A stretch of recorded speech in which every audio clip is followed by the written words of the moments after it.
Hi hello ಎಲ್ರಿಗೂ ನಮಸ್ಕಾರ. ನಾನು ನಿಮ್ಮ ಪ್ರೀತಿಯ ಹರೀಶ್. ಎಲ್ಲರೂ ಹೇಗಿದ್ದೀರಾ? ಎಲ್ಲರೂ ಚೆನ್ನಾಗಿದ್ದೀರಾ ಅಂದ್ಕೊಂಡಿದ್ದೀನಿ. ಪರೀಕ್ಷೆ ನಿಮಗೆ ತುಂಬ ಹತ್ರ ಬರ್ತಾ ಇದೆ. ಅದ್ರ ಜೊತೆಗೆ ಬಿಸಿಲು ಕೂಡ ಅಷ್ಟೇ ಚೆನ್ನಾಗಿ ಜಾಸ್ತಿ ಆಗ್ತಾ ಇದೆ. ಹಾಗಾಗಿ ಆರೋಗ್ಯನ ನೀವು ತುಂಬ ಚೆನ್ನಾಗಿ ಕಾಪಾಡ್ಕೊಳ್ಬೇಕು. ಯಾಕೆಂದರೆ ಆರೋಗ್ಯನೇ ಭಾಗ್ಯ. ಆರೋಗ್ಯ ಇದ್ದರೆ ಭಾಗ್ಯ ಇರ್ತಾಳೆ. ಆರೋಗ್ಯ ಇಲ್ಲ ಅಂದರೆ ಭಾಗ್ಯನೂ ಇಲ್ಲ, ಲಕ್ಷ್ಮಿನೂ ಇರಲ್ಲ. ಇರೋ ಭಾಗ್ಯನೂ ಬಿಟ್ಟು ಹೋಗ್ತಾಳೆ. ಹಾಗಾಗಿ ಆರೋಗ್ಯ ಅನ್ನೋದು ತುಂಬ ಚೆನ್ನಾಗಿ ಇವಾಗ ಕಾಪಾಡ್ಕೊಳ್ಬೇಕಾಗ್ತದೆ. ಇಷ್ಟನ್ನು ಹೇಳ್ತಾ ಇಂದಿನ ತರಗತಿಯನ್ನು ನಾನು ಆರಂಭ ಮಾಡ್ತೀನಿ. ಹಿಂದಿನ ತರಗತಿನಲ್ಲಿ ನಾವು ದ್ವಿತೀಯ PUCಯ ಮಾದರಿ ಪ್ರಶ್ನೆ ಪತ್ರಿಕೆ 1ರ ಬಗ್ಗೆ ಚರ್ಚೆಯನ್ನು ಮಾಡಿದ್ವಿ. ಹಾಗೆಯೇ ಈ ದಿನ ನಾವು ದ್ವಿತೀಯ PUCಯ ಮಾದರಿ ಪ್ರಶ್ನೆ ಪತ್ರಿಕೆ 2ನ್ನು ಕುರಿತು ಚರ್ಚೆ ಮಾಡ್ತಾ ಹೋಗೋಣ. ಇದು ಈಗಾಗಲೇ ನಾನು ನಿಮಗೆ ಪ್ರಶ್ನೆ ಪತ್ರಿಕೆ ಯಾವ ರೀತಿಯಾಗಿ ಯಾವ ಶೈಲಿಯಲ್ಲಿ ಇರ್ತದೆ ಅನ್ನೋದನ್ನು ತಿಳಿಸಿದ್ದೀನಿ. ಈಗ ಇಲ್ಲಿ ನಿಮಗೆ ಒಟ್ಟು 80 ಅಂಕಗಳು, 52 ಪ್ರಶ್ನೆಗಳು ಇರ್ತವೆ. ಆ ವಿಭಾಗದಲ್ಲಿರ್ತಕ್ಕಂಥ ಪ್ರಶ್ನೆಗಳಿಗೆ, ಬಹು ಆಯ್ಕೆಯ ಪ್ರಶ್ನೆಗಳಿಗೆ ಪ್ರಥಮವಾಗಿ ಏನು ಉತ್ತರವನ್ನು ಬರಿತೀರಾ ನೀವು, ಅದೇ ಅಂತಿಮ ನಿರ್ಧಾರವಾಗಿರ್ತದೆ. ಒಂದು ವೇಳೆ ಮೌಲ್ಯಮಾಪನದಲ್ಲಿ ಅದನ್ನು ನಾವು ಅಂತಿಮವಾಗಿ ತೆಗೆದುಕೊಳ್ತೀವಿ. ಒಂದು ವೇಳೆ ನೀವೇನಾದರೂ ಚಿತ್ ಮಾಡಿ ಬರೆದ್ರೆ, ತಿದ್ದಿಬಿಟ್ಟು ಮತ್ತೆ ಇನ್ನೊಂದು ಉತ್ತರವನ್ನು ಬರೆದ್ರೆ ಅದು ತಪ್ಪು ಅಂತಲೇ ನಾವು ತೀರ್ಮಾನವನ್ನು ತೆಗೆದುಕೊಳ್ಳೋದು. ಹಾಗಾಗಿ ಅಂತಿಮವಾದ ಉತ್ತರವನ್ನು ನೀವು ಬಹು ಆಯ್ಕೆ ಪ್ರಶ್ನೆಗಳಲ್ಲಿ ಈ ಪ್ರಶ್ನೆಗಳಲ್ಲಿ ಬರೀಬೇಕು. ಅಂತಿಮವಾದ ಉತ್ತರ ಇರಬೇಕು. ಮೊದಲನೇ ಪ್ರಶ್ನೆ, ಇಲ್ಲಿ ಬಹು ಆಯ್ಕೆಯ ಪ್ರಶ್ನೆಗಳು 10 ಪ್ರಶ್ನೆಗಳಿರ್ತವೆ. ಸಮಧಿ ಕರಾರ್ ಜಗತ್ರಯದೊಳು ಇನ್ನೊಳ್ ಎನ್ನಗೆ ಇದಿರ್ಚುವರ್ ಅನ್ನರ್ ಸಮರದೊಳ್ ಎಂದು ತನ್ನ ಭುಜದಂಡಮನ್ ವೀಕ್ಷಿಸಿ. ಈ ಪದ್ಯ ಭಾಗದಲ್ಲಿ ವ್ಯಕ್ತವಾಗಿರ್ತಕ್ಕಂಥ ಭಾವ ಯಾವುದು? ರಾವಣನ ಆಕ್ರೋಶದಿಂದ ಹೇಳ್ತಾನೋ ಅವನು, ರಾವಣ ಉತ್ಸಾಹದಿಂದ ಹೇಳ್ತಾನೋ, ಅಥವಾ ರಾವಣ ನೋವಿನಿಂದ ಹೇಳ್ತಾನೋ, ಅಥವಾ ಹತಾಶೆಯಿಂದ ಹೇಳ್ತಾನೋ? ಕದಡಿದ ಸಲಿಲಂ ತಿಳಿಬಂದದೆ ಪದ್ಯ ಭಾಗದಲ್ಲಿ ರಾವಣ ಏನು ಬಹುರೂಪಿಣಿ ವಿದ್ಯೆಯನ್ನು ಕಲ್ತ್ಕೊಂಡು ಬರ್ತಾನೆ, ಜೊತೆಗೆ ಆ ಒಂದು ಬಹುರೂಪಿಣಿ ವಿದ್ಯೆಯನ್ನು ಶಾಂತಿ ಜನಭವನದಲ್ಲಿ ಮಹಾಪೂಜೆಯನ್ನು ಮಾಡಿಸಿ ಆ ಒಂದು ಬಹುರೂಪಿಣಿ ವಿದ್ಯೆಯನ್ನು ಪರೀಕ್ಷೆ ಮಾಡಿಕೊಂಡು ಅದನ್ನು ಪರೀಕ್ಷೆ ಮಾಡ್ಕೊಂಡಿದ್ದಾದಮೇಲೆ ಅವನು ತುಂಬ ಸಂತೋಷಭರಿತನಾಗ್ತಾನೆ, ಉತ್ಸಾಹಭರಿತನಾಗಿ ಯಾರನ್ನು ನೋಡೋದಕ್ಕೆ ಬರ್ತಾನೆ? ಸೀತೆಯನ್ನು ಪ್ರಮದವನದಕ್ಕೆ ನೋಡೋಕ್ಕೆ ಬರ್ತಾನೆ. ಆವಾಗ ಅವನು ಹೇಳೋದು, ಈ ಒಂದು 3 ಲೋಕದಲ್ಲಿ ನನಗೆ ಸರಿಯಾದ ಯುದ್ಧದಲ್ಲಿ ನಿಲ್ಲುವವರು ಸಮರದೋಳ್ ಅಂದರೆ ಯುದ್ಧ ಭೂಮಿಯಲ್ಲಿ ನಿಲ್ಲುವವರು ಯಾರಿದ್ದಾರೆ ಅಂತೇಳಿ ಅವನು ಒಂದು ಉತ್ಸಾಹದ ರೀತಿಯಲ್ಲಿ ಹೇಳ್ಕೊಂಡು ಬರ್ತಾನೆ. ಅಲ್ಲಿ ಉತ್ತರ ಉತ್ಸಾಹ. ಇದರಿಂದ ಪರಿಮಳವನ್ನು ಅರಿಯಬಹುದು. ಯಾವುದರಿಂದ ಪರಿಮಳ ಅಂದರೆ ಸುವಾಸನೆ. ಸುವಾಸನೆಯನ್ನು ಯಾವುದರಿಂದ ಅರಿಯಬಹುದು? ಅರಿ ನಾನಾರ್ಥಕ ಪದ. ಒಂದರ್ಥ ತಿಳಿ, ಇನ್ನೊಂದರ್ಥ ವೈರಿ. ನಾನಾರ್ಥಕ ಪದಕ್ಕೆ ಕೇಳಬಹುದು ಅರಿ. ಯಾವುದರಿಂದ ನಾವು ಸುವಾಸನೆಯನ್ನು ತಿಳಿಯಬಹುದು? ಪುಷ್ಪದಿಂದಲೋ, ಫಲದಿಂದಲೋ, ಕಾಯಿಯಿಂದನೋ, ಚಿಗುರಿನಿಂದನೋ. ಫಲನೂ ಸುವಾಸನೆ ಬರ್ತದೆ, ಇಲ್ಲ ಅಂತಲ್ಲ. ಆದರೆ ನಮ್ಮ ವಚನಗಳಲ್ಲಿ ಇರ್ತಕ್ಕಂಥದ್ದು ಪುಷ್ಪ. ಪುಷ್ಪ ಅಂದರೆ ಹೂವು. ಸಮಾನಾರ್ಥಕ ಪದ ಪುಷ್ಪಗೆ ಹೂ, ಇನ್ನೊಂದರ್ಥ ಕುಸುಮ. ಹೂ ಒಂದರ್ಥ, ಇನ್ನೊಂದರ್ಥ ಕುಸುಮ. ಸಮಾನಾರ್ಥಕ ಪದಗಳು ಪುಷ್ಪ. ಹಗೆಯನ್ನು ಏನೆಂದು ಉಪೇಕ್ಷಿಸಬಾರದು? ಹಗೆ ಅಂದರೆ ದ್ವೇಷ. ಏನೆಂದು ಅಂದರೆ ದಡ್ಡನೆಂದನೋ, ಕುರುಡನೆಂದನೋ, ಮುದುಕನೆಂದೋ ಅಥವಾ ಬಾಲಕನೆಂದೋ. ಬಗೆಯಂ ಬಾಲಕನೆಂಬರೇ ಪದ್ಯಭಾಗದಿಂದ ತೆಗೆದುಕೊಂಡಿರ್ತಕ್ಕಂತಹ ಪ್ರಶ್ನೆ. ಹಗೆಯನ್ನು ಬಾಲಕನೆಂದು ನಾವು ಉಪೇಕ್ಷೆ ಮಾಡಬಾರ್ದು, ತಾತ್ಸಾರವನ್ನು ಪಡಬಾರ್ದು, ನಿರ್ಲಕ್ಷ್ಯವನ್ನು ಮಾಡಬಾರ್ದು. ಚಿಕ್ಕದಾದರೂ ದ್ವೇಷನೇ, ದೊಡ್ಡದಾದರೂ ಅದು ದ್ವೇಷನೇ. ಪಿನ್ನ ತಗೊಂಡು ಚುಚ್ಚುರು ನೋವಾಗ್ತದೆ, ಚಾಕುನಿಂದ ಕುಯ್ದರೂ ನೋವಾಗ್ತದೆ. ಮುಂದಿನ ಪ್ರಶ್ನೆ, ದುರ್ಜನರು ಎಂತಹ ಮಾತಿಗೆ ಕೊನೆ ಇಲ್ಲವೆಂದು ಪುರಂದರದಾಸರು ಹೇಳಿದ್ದಾರೆ? ಇದು ಮೊದಲನೇ ಪ್ರಶ್ನೆ ಪತ್ರಿಕೆಯಲ್ಲಿ ಇರ್ತಕ್ಕಂಥದ್ದೇನೆ. ಪುರಂದರದಾಸರು ಕೀರ್ತನಗಾರರು ಅಥವಾ ಕೀರ್ತನೆಗಳನ್ನು ರಚನೆ ಮಾಡಿದ್ದಾರೆ. ಪುರಂದರದಾಸರ ಅಂಕಿತ ನಾಮ ಪುರಂದರ ವಿಠಲ. ಅವರ ಬಿರುದು ಕರ್ನಾಟಕ ಸಂಗೀತ ಪಿತಾಮಹ. ಯಾವ ಮಾತಿಗೆ ಕೊನೆ ಇಲ್ಲ? ಒಳ್ಳೆಯ ಮಾತಿಗೋ, ಕನಿಕರದ ಮಾತಿಗೋ, ಭಿನ್ನಾಣದ ಮಾತಿಗೋ, ಕೆಟ್ಟ ಮಾತಿಗೋ.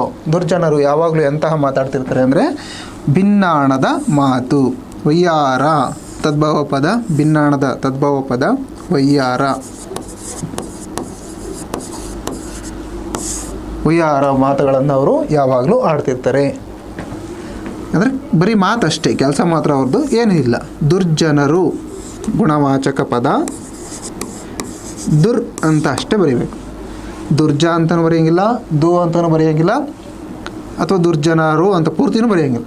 ಇಲ್ಲಿ ಗುಣ ಇರ್ತಕ್ಕಂಥದ್ದೇನು, ದುರ್ ಅಂದರೆ ಕೆಟ್ಟ ಗುಣವನ್ನು ಹೊಂದಿರತಕ್ಕಂಥವ್ರು ಯಾರು, ದುರ್ಜನರು. ಹಾಗಾಗಿ ದುರ್ಜನರ ಗುಣವಾಚಕ ದುರ್ ಅಂತ ಬರೀಬೇಕು. ದುರ್ಗಂಧ ಗುಣವಾಚಕ ಕೇಳಿದ್ರೆ ಅದನ್ನು ದುರ್ ಅಂತಲೇ ಉತ್ತರ. ದುರ್ಜನರು, ದುರ್ಗಂಧ ಎರಡೂ ಪದಗಳ ಗುಣವಾಚಕ ಕೇಳಿದ್ರೆ ದುರ್ಗಂಧ, ಸರಿ, ದುರ್ ಅಂತ. ಮುಂದಿನ ಪ್ರಶ್ನೆ, ಜನರಿಗೆ ಇದಕ್ಕೆ ಗತಿ ಇಲ್ಲ. ಯಾವುದಕ್ಕೆ? ನೀರಿಗೆ, ಹಣಕ್ಕೆ, ಗಂಜಿಗೆ, ಮನೆಗೆ. ಯಾವುದಕ್ಕೆ ಗತಿ ಇಲ್ಲ? ಪದ್ಯ ಭಾಗದಲ್ಲಿ ಬರ್ತಕ್ಕಂಥದ್ದು ದನಗಳಿಗೆ ಮೇವಿಲ್ಲ, ಜನಗಳಿಗೆ ಗಂಜಿಗೂ ಗತಿ ಇಲ್ಲ. ಜನಗಳಿಗೆ ಕುಡಿಯೋದಕ್ಕೆ, ತಿನ್ನೋದಕ್ಕೆ, ಸೇವನೆ ಮಾಡೋದಕ್ಕೆ ಗಂಜಿಗೂ ಗತಿ ಇಲ್ಲ. ಇದು ಆ ಪ್ರಶ್ನೆಗೆ ಉತ್ತರ. ಮುಂದಿನ ಭಾಗ 6ನೇ ಪ್ರಶ್ನೆ, ಬಸಲಿಂಗನ ಕಾಯಿಲೆ ದೇಹದ ಮಟ್ಟದಿಂದ ಯಾವ ಸ್ತರವನ್ನು ತಲುಪತೊಡಗಿತ್ತು? ಬೌದ್ಧಿಕ ಸ್ತರನೋ, ಸ್ತರ ಅಂದರೆ ಹಂತ, ಮಾನಸಿಕ ಸ್ತರನೋ, ಭಾವನಾತ್ಮಕ ಸ್ತರನೋ, ಶಾರೀರಿಕ ಸ್ತರನೋ? ಉತ್ತರ ಮಾನಸಿಕ ಸ್ತರ.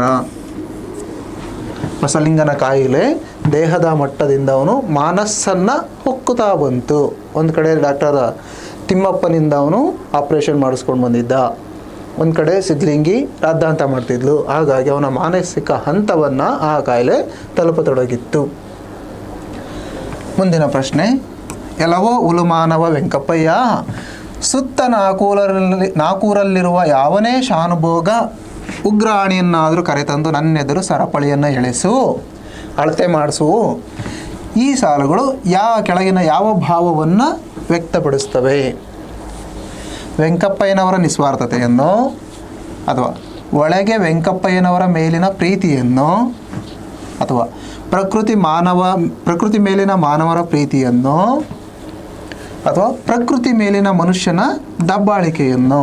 ಇಲ್ಲಿ ಉತ್ತರ ಪ್ರಕೃತಿಯ ಮೇಲಿನ ಮನುಷ್ಯನ ದಬ್ಬಾಳಿಕೆ ಈ ಸರಿಯಾದ ಉತ್ತರ. ಯಾಕೆ ಅಂದರೆ ಆ ಶಾಂಭವಿ ಹೊಳೆಯನ್ನು ಬೇಸಿಗೆ ಕಾಲದಲ್ಲಿ ದಣಿಗಳಾದ ವೆಂಕಪ್ಪಯ್ಯ ಏನು ಮಾಡ್ತಿರ್ತಾನೆ, 4 ಅಡಿ 5 ಅಡಿ ಎತ್ತರ ಮಾಡ್ಕೊಳ್ತಾ ಹೋಗ್ತಿರ್ತಾನೆ. ಅಂದರೆ ಒತ್ತುವರಿ ಮಾಡ್ಕೊಳ್ತಾ ಇರ್ತಾನೆ, ಆಕ್ರಮಿಸ್ಕೊಳ್ತಾ ಇರ್ತಾನೆ. ಯಾವ ಜಾಗವನ್ನು? ನದಿಯ ಜಾಗವನ್ನು. ಹಾಗಾಗಿ ಉತ್ತರ ಪ್ರಕೃತಿ ಮೇಲೆ ಅವನು ದಬ್ಬಾಳಿಕೆ ಮಾಡ್ತಿದ್ದ ಮನುಷ್ಯ. ಆ ಮನುಷ್ಯ ಯಾರು? ದಣಿಗಳಾದ ವೆಂಕಪ್ಪಯ್ಯ. ಮುಂದಿನ ಪ್ರಶ್ನೆ, ದುರ್ಗಪ್ಪನ ಪ್ರಕಾರ ತರ್ಲೆ ಡಿಪಾರ್ಟ್ಮೆಂಟ್ ಯಾವುದು? ಟೆಲಿಫೋನ್ ಡಿಪಾರ್ಟ್ಮೆಂಟು, ಎಲೆಕ್ಟ್ರಿಕ್ ಡಿಪಾರ್ಟ್ಮೆಂಟು, ಅಂಚೆ ಡಿಪಾರ್ಟ್ಮೆಂಟು, ಫಾರೆಸ್ಟ್ ಡಿಪಾರ್ಟ್ಮೆಂಟು? ದುರ್ಗಪ್ಪ ಯಾವ ಡಿಪಾರ್ಟ್ಮೆಂಟ್ ಅವನು ಮೊದಲು ಅದನ್ನು ತಿಳ್ಕೊಬೇಕು. ಯಾವ ಡಿಪಾರ್ಟ್ಮೆಂಟು ದುರ್ಗಪ್ಪ? Electric department. ಅವನ ಡಿಪಾರ್ಟ್ಮೆಂಟ ಅವನು ಯಾಕೆ ಬೈಕೊಳ್ತಾನೆ ತರಲೆ ಡಿಪಾರ್ಟ್ಮೆಂಟು ಅಂತ ಅಲ್ವಾ?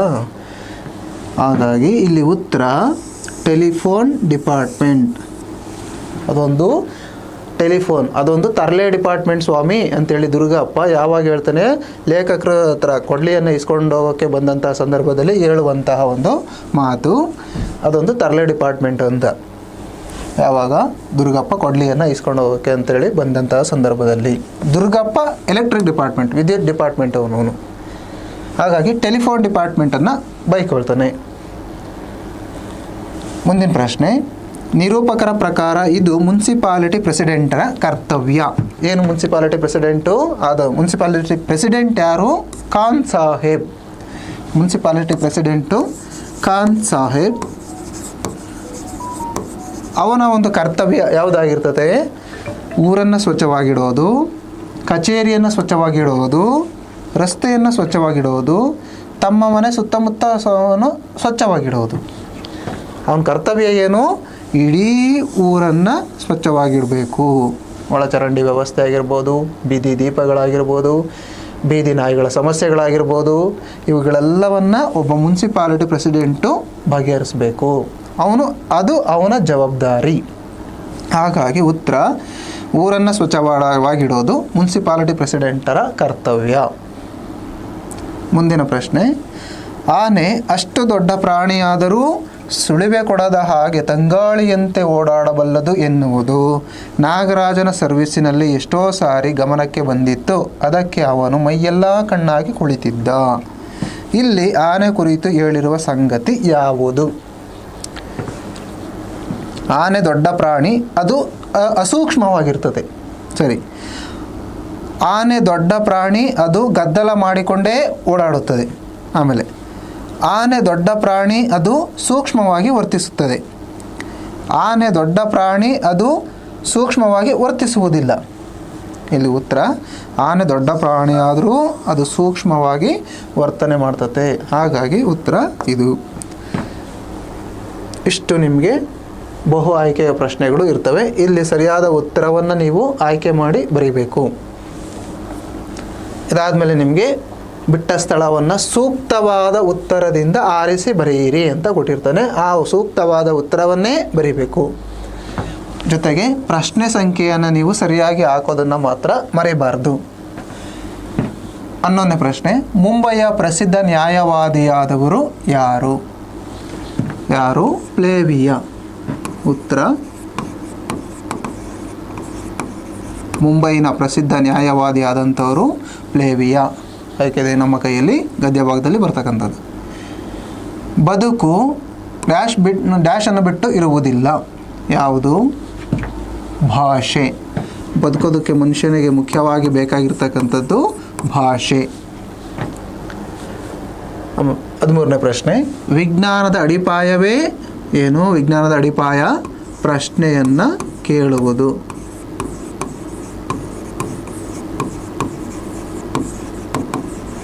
ವಿಜ್ಞಾನದ ಅಡಿಪಾಯ ಏನು ಅಂದರೆ ಪ್ರಶ್ನೆಯನ್ನು ಕೇಳುವುದು. ಬದುಕನ್ನು ಪ್ರೀತಿಸಿದ ಸಂತ ಗದ್ಯ ಭಾಗ. ಕನ್ನಡವು ಕಸ್ತೂರಿಯಲ್ಲವೇ ಎಂದವರು ಯಾರು? ಮುದ್ದಣ ಹೇಳ್ತಾನೋ ಮನೋರಮೆ ಹೇಳ್ತಾಳೋ? ಮನೋರಮೆ. ಉತ್ತರ, ಮನೋರಮೆ. ಕಸ್ತೂರಿ ತದ್ಭವ ಪದ ಕತ್ತುರಿ. ಕಸ್ತೂರಿ ತದ್ಭವ ಪದ ಕತ್ತುರಿ. ಕಲಿಯುಗದ ಅಮೃತ ಯಾವುದು? ಇವತ್ತಿನ ಸಂದರ್ಭದಲ್ಲಿರ್ತಕ್ಕಂಥ ಅಮೃತ ಯಾವುದು ಅಂದರೆ ಚಹಾ.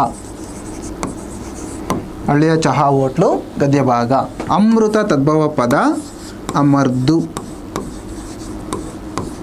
ಸರಿಯಾಗಿ ಬರೀಬೇಕು. ಅಮರ್ದ ಅಂತ ಬರೀತಾರೆ ಕೆಲವರು. ಅಮೃತ ತದ್ಭವ ಪದ ಅಮರ್ದು. ಇಷ್ಟು ಬಿಟ್ಟ ಸ್ಥಳ ಉತ್ತರಿಸಿ ಪ್ರಶ್ನೆಗಳು. ಇನ್ನು ಮುಂದಿನ ಭಾಗ ಹೊಂದಿಸಿ ಬರೆಯಿರಿ. ಸೂಕ್ತವಾದ ಉತ್ತರವನ್ನು ಇಲ್ಲಿ ಬರೀಬೇಕಾಗ್ತದೆ. ಪುಲಿಗೆರೆ ಸೋಮನಾಥ ಒಬ್ಬ ಕವಿ. ಇದರಲ್ಲಿ ಇರ್ತಕ್ಕಂಥ ಯಾವ ಉತ್ತರ ಅದಕ್ಕೆ ಹೊಂದಿಕೆ ಆಗ್ತದೆ? ಏನು? ಶತಕ ಗ್ರಂಥವನ್ನು ರಚನೆ ಮಾಡಿದವನು ಯಾರು ಅಂದರೆ ಪುಲಿಗೆರೆ ಸೋಮನಾಥ. ಯಾವುದದು ಕೃತಿ? ಸೋಮೇಶ್ವರ ಶತಕ.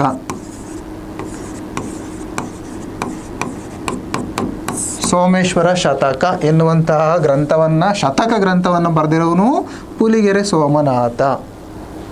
ಅದಕ್ಕೆ ಸರಿಯಾದ ಉತ್ತರ ಶತಕ. ಪುರಂದರದಾಸರು ಯಾವ ಪದ್ಯ ಬರೆದಿರೋ? ಈಗ ಜಾಲಿಯ ಮರದಂತೆ ಕೀರ್ತನೆಗಳು.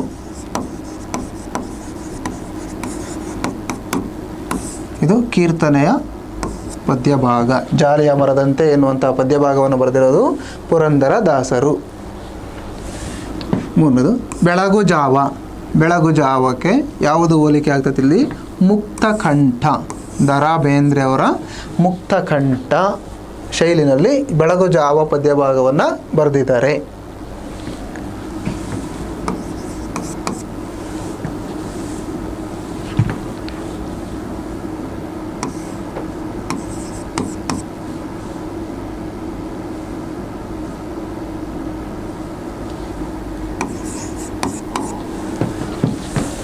ಈ ಅತ್ತಿ ಚಿತ್ತ ಮತ್ತು ಈ ಪದ್ಯ ಭಾಗ ಯಾವುದಕ್ಕೆ ಹೋಲಿಕೆ ಆಗ್ತದೆ? ಚಿಟ್ಟೆ ಮತ್ತು ಜೀವಯಾನ. ಟಿ ಯಲ್ಲಪ್ಪ ಅವರು ಬರೆದಿರ್ತಕ್ಕಂತಹ ಅತ್ತಿ ಚಿತ್ತ ಮತ್ತು ಚಿಟ್ಟೆ ಮತ್ತು ಜೀವನಯಾನ ಅನ್ನೋದು ಅವರ ಕೃತಿ. ಕೆ.ಎಸ್. ನಿಸಾರ್ ಅಹಮದ್ ಯಾವ ಪದ್ಯ ಬರೆದಿದ್ದಾರೆ? ಶಿಲುಬೆ ಏರಿದ್ದಾನೆ. ಇವರನ್ನು ನಿತ್ಯೋತ್ಸವ ಕವಿ ಅಂತಲೂ ಕರಿತೀವಿ. ನಿತ್ಯೋತ್ಸವ ಕವಿ ಯಾರು ಅಂದರೆ ನಿಸಾರ್ ಅಹಮದ್. ಯಾವ ಪದ್ಯವನ್ನು ಬರೆದಿದ್ದಾರೆ ಅಂದರೆ ಶಿಲುಬೆ ಏರಿದ್ದಾನೆ ಎನ್ನುವಂತಹ ಪದ್ಯ ಭಾಗ. ಇಷ್ಟು ಇದಕ್ಕೆ ಸೂಕ್ತವಾದಂತಹ ಉತ್ತರ. ಇಲ್ಲಿ ಪ್ರಶ್ನೆಯ ಮುಂದೆ ಉತ್ತರವನ್ನೇ ಬರಿಬೇಕು. ಪುಲಿಗೆರೆ ಸೋಮನಾಥ ಶತಕ, ಈ ರೀತಿಯಾಗಿ ಪ್ರಶ್ನೆ ಮುಂದೆ ಉತ್ತರವನ್ನು ಬರೀಬೇಕು. ಇಲ್ಲಿ ನೀವು 6 ಮಾರ್ಕ್ಗಳನ್ನು ಗೆರೆ ಎಳೆಯೋದನ್ನು ಮಾಡಬೇಡ್ರಿ. ಈ ತಪ್ಪುಗಳನ್ನು ಮಾಡಿದ್ರೆ ನಿಮಗೆ ಪರೀಕ್ಷೆಯಲ್ಲಿ ಅಂಕಗಳು ಸಿಗೋದಿಲ್ಲ. ಇದರ ಮುಂದಿನ ಭಾಗ 2-3 ವಾಕ್ಯಗಳಲ್ಲಿ ಉತ್ತರಿಸಿ ಪದ್ಯ ಭಾಗದಿಂದ 3 ಪ್ರಶ್ನೆಗಳನ್ನು ನೀವು ಬರಿಬೇಕಾಗ್ತದೆ. ಮೊದಲನೇ ಪ್ರಶ್ನೆ, ರಾವಣನು ಅಂತಿಮವಾಗಿ ಯಾವ ನಿರ್ಧಾರಕ್ಕೆ ಬರ್ತಾನೆ? ಏನೇನು ಸೀತೆಯನ್ನು ಇವಾಗ ನೇರವಾಗಿ ಕರ್ಕೊಂಡು ಹೋಗಿ ಬಿಟ್ಬಿಟ್ರೆ ಅವನು ಒಬ್ಬ ಲಂಕಾಧಿಪತಿ, ಲಂಕೆಗೆ ಅವನು ರಾಜ. ಹಾಗಾಗಿ ಸಾಮಾನ್ಯ ಮನುಷ್ಯನಂತೆ ಅವನು ಕರ್ಕೊಂಡು ಹೋಗ್ಬಿಟ್ರೆ ಅವನ ಘನತೆಗೆ ಧಕ್ಕೆ ಬರ್ತದೆ. ಅದಕ್ಕೋಸ್ಕರ ಅವನೇನು ಮಾಡ್ತಾನೆ, ಅಂತಿಮವಾಗಿ ಯಾವ ನಿರ್ಧಾರಕ್ಕೆ ಬರ್ತಾನೆ ಅಂದರೆ ತನ್ನ ಬಾಹುಬಲವನ್ನು ಎರಡೂ ಪಕ್ಷಗಳು ಅಥವಾ ಎರಡೂ ಸೇನೆಗಳು ಹೊಗಳುವಂತೆ ಮಾಡಿ ಇಲ್ಲಿ ರಣಭೂಮಿಯಲ್ಲಿ ಯುದ್ಧವನ್ನು ಮಾಡಿ ಕೊನೆಗೆ ಯುದ್ಧದ ಅಂತ್ಯದಲ್ಲಿ ರಾಮ ಲಕ್ಷ್ಮಣ ಇಬ್ಬರನ್ನೂ ಕೂಡ ರಥಹೀನರನ್ನಾಗಿ ಮಾಡಿ, ಅಂದರೆ ಸಂಪೂರ್ಣವಾಗಿ ಅವರನ್ನು ಸೋಲಿಸ್ತೀನಿ ಎನ್ನುವಂಥ ಭರವಸೆ ಯಾರಿಗಿದೆ? ರಾವಣನಿಗಿದೆ. ಸೋಲ್ಸೋತನ ಬಿಡಿಸ್ತಾನೆ, ಅದು ಆಮೇಲಿನ ಪ್ರಶ್ನೆ. ಆದರೆ ಅವನಲ್ಲಿ ಇದೆಯಲ್ಲ ಭರವಸೆ, ಆ ಒಂದು ಭರವಸೆ ಇಲ್ಲಿ ರಾವಣನ ನಿರ್ಧಾರವನ್ನು ಮಾಡ್ತದೆ. ಅವರು ರಥವನ್ನು ತ್ಯಜಿಸುವಂತೆ ಮಾಡಿ ಅವರಿಬ್ಬರನ್ನ ಸೆರೆ ಹಿಡಿದು ಬಳಿಕ ಸೀತೆಯನ್ನು ರಾಮನಿಗೆ ಒಪ್ಪಿಸ್ತೀನಿ ಎನ್ನುವ ನಿರ್ಧಾರಕ್ಕೆ ಅವನು ಬರ್ತಾನೆ. ಯಾವಾಗ ತುಂಬಿದ ರಾಜ ಸಭೆಯಲ್ಲಿ ಅವನು ತನ್ನ ಸ್ವಕೀಯ ಆಪ್ತ ಪುರುಷ ಪರಿಷತ್ ಜನರನ್ನು ಸಭೆಯನ್ನು ಕರೆದು ಹೇಳ್ತಾನೆ, ಒಂದು ವೇಳೆ ಇವಾಗಲೇ ನಾನು ಸೀತೆಯನ್ನು ಕರ್ಕೊಂಡೋಗಿ ರಾಮನಿಗೆ ಒಪ್ಪಿಸಿದ್ರೆ ನನ್ನ ಒಂದು ಬಿರುದು ಬಾವಲಿಗಳಿಗೂ ಗೌರವ ಇಲ್ದಂಗೆ ಆಗ್ತದೆ, ನನ್ನ ಒಂದು ರಾಜ ಪದವಿಗೂ ಗೌರವ ಇಲ್ದಂಗೆ ಆಗ್ತದೆ. ಹಾಗಾಗಿ ನಾನೇನು ಮಾಡ್ತೀನಿ ಅಂದರೆ ರಾಮ ಲಕ್ಷ್ಮಣರ ಇಬ್ಬರನ್ನೂ ರಥಹೀನರನ್ನಾಗಿ ಮಾಡಿ, ಈ ಪದವನ್ನು ನೀವು ಬರೀಲೇಬೇಕು, ರಥಹೀನರನ್ನಾಗಿ ಮಾಡಿ ಅನಂತರ ಅವರನ್ನು ಸೆರೆ ಹಿಡಿದು ಕೊನೆಗೆ ನಾನು ಸೀತೆಯನ್ನು ರಾಮನಿಗೆ ಒಪ್ಪಿಸ್ತೀನಿ ಎನ್ನುವ ನಿರ್ಧಾರಕ್ಕೆ ಅವನು ಬರ್ತಾನೆ. ಮುಂದಿನ ಪ್ರಶ್ನೆ, ಧನ ಮತ್ತು ಸುತನ ವಿಷಯದಲ್ಲಿ ಸೋಮನಾಥನ ಅಭಿಪ್ರಾಯವೇನು? ಸುತ ಸಮಾನಾರ್ಥಕ ಪದಕ್ಕೆ ಕೇಳ್ತಾನೆ, ಮಗ, ಪುತ್ರ. ಧನ ಅಂದರೆ ಹಣ, ಸಂಪತ್ತು ಅಂತ. ಧನವನ್ನು ಯಾವತ್ತು ನಾವು ಕೂಡಿಡಬಾರ್ದು, ಶೇಖರಿಸಿಡಬಾರ್ದು. ಒಂದು ವೇಳೆ ನಾವು ಅನುಭವಿಸೋಕ್ಕೆ ಆಗದೇ ಇರ್ತಕ್ಕಂಥ ಎಷ್ಟೇ ಸಂಪತ್ತು ನಾವು ಕ್ರೋಢೀಕರಿಸಿದ್ರೂ ಅದರಿಂದ ಏನೂ ಉಪಯೋಗ ಇಲ್ಲ. ಈಗ ನಮಗದು ಕಷ್ಟ ಕಾಲದಲ್ಲಿ ಬೇಕಾಗ್ತದೆ ಅಂತೇಳಿ ತಾನೇ ನಾವು ಸಂಪತ್ತನ್ನು ಕ್ರೋಢೀಕರಣ ಮಾಡೋದು. ಕಷ್ಟ ಕಾಲದಲ್ಲಿ ಬೇಕಾಗದೇ ಇಲ್ಲದೆ ಇರ್ತಕ್ಕಂಥದ್ದು ಅಥವಾ ನಾವು ಅನುಭವಿಸೋಕ್ಕೆ ಆಗಲ್ಲ ಅನ್ನಂಗಿದ್ರೆ ಅಂತಹ ಸಂಪತ್ತು ಎಷ್ಟೇ ಇದ್ದರೂ ಕೂಡ ಅದರಿಂದ ನಮಗೆ ಯಾವುದೇ ಉಪಯೋಗ ಆಗೋದಿಲ್ಲ. ಹಾಗೆಯೇ ಮಗನಾದವನು ವೃದ್ಧಾಪ್ಯದಲ್ಲಿ, ತಂದೆ ತಾಯಿಗಳು ವೃದ್ಧಾಪ್ಯದಲ್ಲಿ ಅವರ ಸೇವೆಯನ್ನು ಮಾಡಬೇಕು. ವೃದ್ಧಾಪ್ಯದಲ್ಲಿ ತಂದೆ ತಾಯಿಯರ ಸೇವೆಯನ್ನು ಯಾವ ಮಕ್ಕಳು ಮಾಡೋದಿಲ್ಲ ಅವರು ನಿಷ್ಪ್ರಯೋಜಕರಾಗ್ತಾರೆ. ಅಂತಹ ಮಕ್ಕಳು ಎಷ್ಟು ಜನ ಇದ್ದರೂ ಕೂಡ ವ್ಯರ್ಥ. ವೃದ್ಧಾಪ್ಯದಲ್ಲಿ ಈಗ ಮಗು ಆಗಿದ್ದಾಗ ತಂದೆ ತಾಯಿಗಳು ಮಗುವನ್ನು ನೋಡಿ ಸಾಕಿ ಬೆಳೆಸ್ಕೊಂಡು ಅವ್ರಿಗೆ ಏನೇನು ಬೇಕು ಬೇಡಗಳನ್ನೆಲ್ಲ ಈಡೇರಿಸ್ತಾರೆ. ಹಾಗೆಯೇ ತಂದೆ ತಾಯಿಯರ ಬೇಕು ಬೇಡಗಳನ್ನು ಈಡೇರಿಸ್ತಕ್ಕಂಥದ್ದು ವೃದ್ಧಾಪ್ಯದಲ್ಲಿರಬೇಕಾದಂಥ ಸಂದರ್ಭದಲ್ಲಿ ಮಕ್ಕಳ ಆದ್ಯ ಕರ್ತವ್ಯವಾಗಿರ್ತದೆ. ಜನ್ಮದಾತರು ಅವರ ಕರ್ತವ್ಯ ಮಾಡೋದೇ ಮಕ್ಕಳ ಆದ್ಯ ಕರ್ತವ್ಯ. ಹಾಗಾಗಿ ಅಂತಹ ಒಂದು ವೇಳೆ ಹಂಗೆ ಮಾಡಲಿಲ್ಲ ಅಂದರೆ, ತಂದೆ ತಾಯಿಗಳ ಸೇವೆಯನ್ನು ಮಾಡಲಿಲ್ಲ ಅಂದರೆ ಆ ಮಕ್ಕಳು ಎಷ್ಟು ಜನ ಇದ್ದರೂ ಕೂಡ ನಿಷ್ಪ್ರಯೋಜಕರಾಗ್ತಾರೆ ಅನ್ನೋದನ್ನು ಪುಲಿಗೆರೆ ಸೋಮನಾಥ ಸೋಮೇಶ್ವರ ಶತಕ ಗ್ರಂಥದಲ್ಲಿ ತಿಳಿಸಿದ್ದಾನೆ.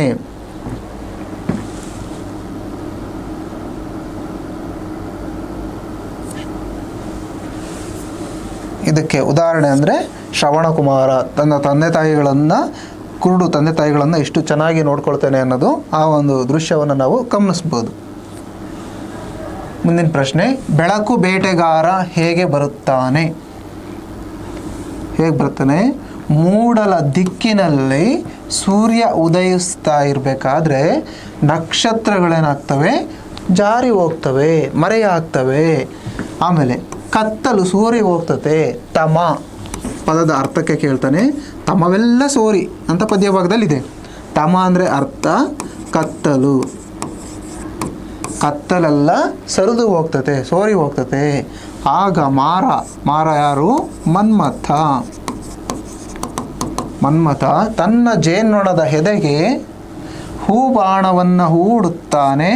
ಆಗ ಬೆಳಕಿನ ಬೇಟೆಗಾರ ಆಗಮಿಸುತ್ತಾನೆ. ಬೇಟೆಗಾರ ಯಾರು ಅಂದರೆ ಬೆಳಕು.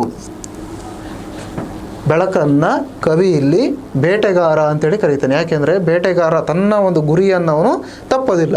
ಬೇಟೆಗಾರನ ಗುರಿ ಬೇಕಾದ್ರೂ ತಪ್ಪೋದು, ಆದರೆ ಬೆಳಕಿನ ಗುರಿ ಯಾವತ್ತೂ ಕೂಡ ತಪ್ಪೋದಿಲ್ಲ. ಎಲ್ಲ ಪ್ರದೇಶಗಳಿಗೂ ಬೆಳಕು ಅನ್ನೋದು ಬೀಳ್ತದೆ. ಹಾಗಾಗಿ ಇಷ್ಟು ಉತ್ತರವನ್ನು ನೀವು ಬರೀಬೇಕಾಗ್ತದೆ. ಮುಂದಿನ ಪ್ರಶ್ನೆ, ಯಾವ ಯಾವ ಸ್ಥಳಗಳಲ್ಲಿ ಜೀಸಸ್ ದಿನನಿತ್ಯ ಶಿಲುಬೆ ಏರಿದ್ದಾನೆ? ನಿತ್ಯ ತದ್ಭವ ಪದ ನಿತ್ಯ. ನಿತ್ಯ ತದ್ಭವ ಪದ ನಿತ್ಯ. ಯಾವ್ಯಾವ ಸ್ಥಳಗಳಲ್ಲಿ? ಅವತ್ತಿನ ಸಂದರ್ಭದಲ್ಲಿ ಜೀಸಸನ್ನು ಶಿಲ್ಬೆಗೆ ಏರಿಸಿದ್ರು. ಹೆಂಗೆ? ಜೀಸಸ್ ಶಿಲ್ಬೆ ಕಾರಣ ಅಂಧಕಾರದಲ್ಲಿರ್ತಕ್ಕಂಥ ಜನರನ್ನು, ತನ್ನ ಮೇಲೆ ಹರಿಹಾಯ್ದ ಜನರನ್ನು, ಅವರ ಮೌಢ್ಯವನ್ನು ಹೋಗಲಾಡಿಸ್ಬೇಕು ಅಂಥೇಳಿ. ಆದರೆ ಯೇಸುವನ್ನು ಒಳ್ಳೆಯತನ ಹರಿಯಲು ವಿಫಲರಾದ ರೋಮಿನ ಯಾಜಕರು ಅಥವಾ ಧರ್ಮಗುರುಗಳು ಆ ಕೊಲೆಗಡುಗನ ಬರಬ್ಬನನ್ನು ವಕಾಲತ್ತನ್ನು ನಡೆಸಿದವರು ಆಗ್ರಹವನ್ನು ಮಾಡ್ತಾರೆ, ಅವನನ್ನು ಗಲ್ಲಿಗೆ ಹಾಕ್ರಿ ಅಥವಾ ಅವನನ್ನು ಶಿಲುಬೆಗೆ ಏರಿಸ್ರಿ ಅಂತ. ಅವನನ್ನು ಶಪಿಸೋದಿಲ್ಲ. ಇಬ್ಬರು ಕಳ್ಳರ ಮಧ್ಯೆ ಯೇಸುವನ್ನು ಅವತ್ತು ಗಲ್ಲಿಗೆ ಹಾಕಲಾಗ್ತದೆ. ಅಂದು ಕ್ರೋಧ ತಿಳಿಗೇಡಿತನಕ್ಕೆ ಜೀಸಸ್ ಶಿಲ್ಬೆಯಾದ ಅವತ್ತಿನ ಸಂದರ್ಭದಲ್ಲಿ. ಆದರೆ ಇವತ್ತು ಜೀಸಸ್ ಯಾವ ಸ್ಥಳಗಳಲ್ಲಿ ಜೀಸಸ್ ಶಿಲ್ಬೆಗೆ ಏರ್ತಾ ಇದ್ದಾನೆ ಅಂದರೆ, ಒಂದು ಮತ ಧರ್ಮಗಳ ಕಿತ್ತಾಟಗಳನ್ನು ನೋಡ್ತಾ ಇದ್ದಾನೆ. ಇವತ್ತು ಧರ್ಮಗಳು, ಮತ ಅಂದರೆ ಧರ್ಮ, ಹಿಂದೂ, ಮುಸ್ಲಿಂ, ಕ್ರೈಸ್ತ, ಅಥವಾ ಮುಸಲ್ಮಾನ, ಈ ರೀತಿಯ ಧರ್ಮಗಳು ಏನಿದ್ದಾವೆ ನಮ್ಮ ಪ್ರಪಂಚದಲ್ಲಿ, ಈ ಧರ್ಮಗಳ ನಡುವೆ ಇವತ್ತು ಕಿತ್ತಾಟಗಳು ನಡೀತಾ ಇದ್ದಾವೆ. ಕೋರ್ಟು ಕಾರ್ಖಾನೆಗಳಲ್ಲಿ, ಠಾಣೆಗಳಲ್ಲಿ, ಕಣ್ಣಿನ ಬೆಳಕನ್ನು ಕಿತ್ತೆಸೆದು ಕುರುಡುಗೊಳಿಸುವ ಬಂದೀಖಾನೆಗಳಲ್ಲಿ, ಆಸ್ಪತ್ರೆಗಳ ಕೋಣೆಗಳಲ್ಲಿ ಇವತ್ತು ವೈದ್ಯಕೀಯದಲ್ಲಿ ಎಷ್ಟು ಮಟ್ಟಿಗೆ ಅವಾಂತರಗಳು ನಡೀತಾ ಇದ್ದಾವೆ ಅನ್ನೋದನ್ನು ನಾವು ನೋಡ್ಬೋದು. ಮೋಸ, ದರೋಡೆ ಇವೆಲ್ಲವೂ ಕೂಡ ಇವತ್ತು ತುಂಬಿಕೊಂಡಿದ್ದಾವೆ. ಆಮೇಲೆ ತಿಂಗಳಿಗೆ ಒಮ್ಮೆಯೂ ಹಣತೆ ಹೊತ್ತಿಸದ, ಹಣತೆ ಸಮಾನಾರ್ಥಕ ಪದ ದೀಪ ಜ್ಯೋತಿ. ಹಣತೆ ಸಮಾನಾರ್ಥಕ ಪದ ದೀಪ ಜ್ಯೋತಿ. ದೀಪವನ್ನು ಹೊತ್ತಿಸ ದಲಿತವಾಸದ ಸೋಗೆ ಬಿಲಗಳಲ್ಲಿ ಜೊತೆಗೆ ದಬ್ಬಾಳಿಕೆ, ಕ್ರೂರತೆಗಳನ್ನು ನೋಡುತ್ತಾ ಅವನು ಮರುಗುತ್ತಾ ನಿತ್ಯವೂ ಶಿಲುಬೆ ಏರಿದ್ದಾನೆ. ಇಷ್ಟು ಉತ್ತರವನ್ನು ನೀವು ಬರೀಬೇಕಾಗ್ತದೆ.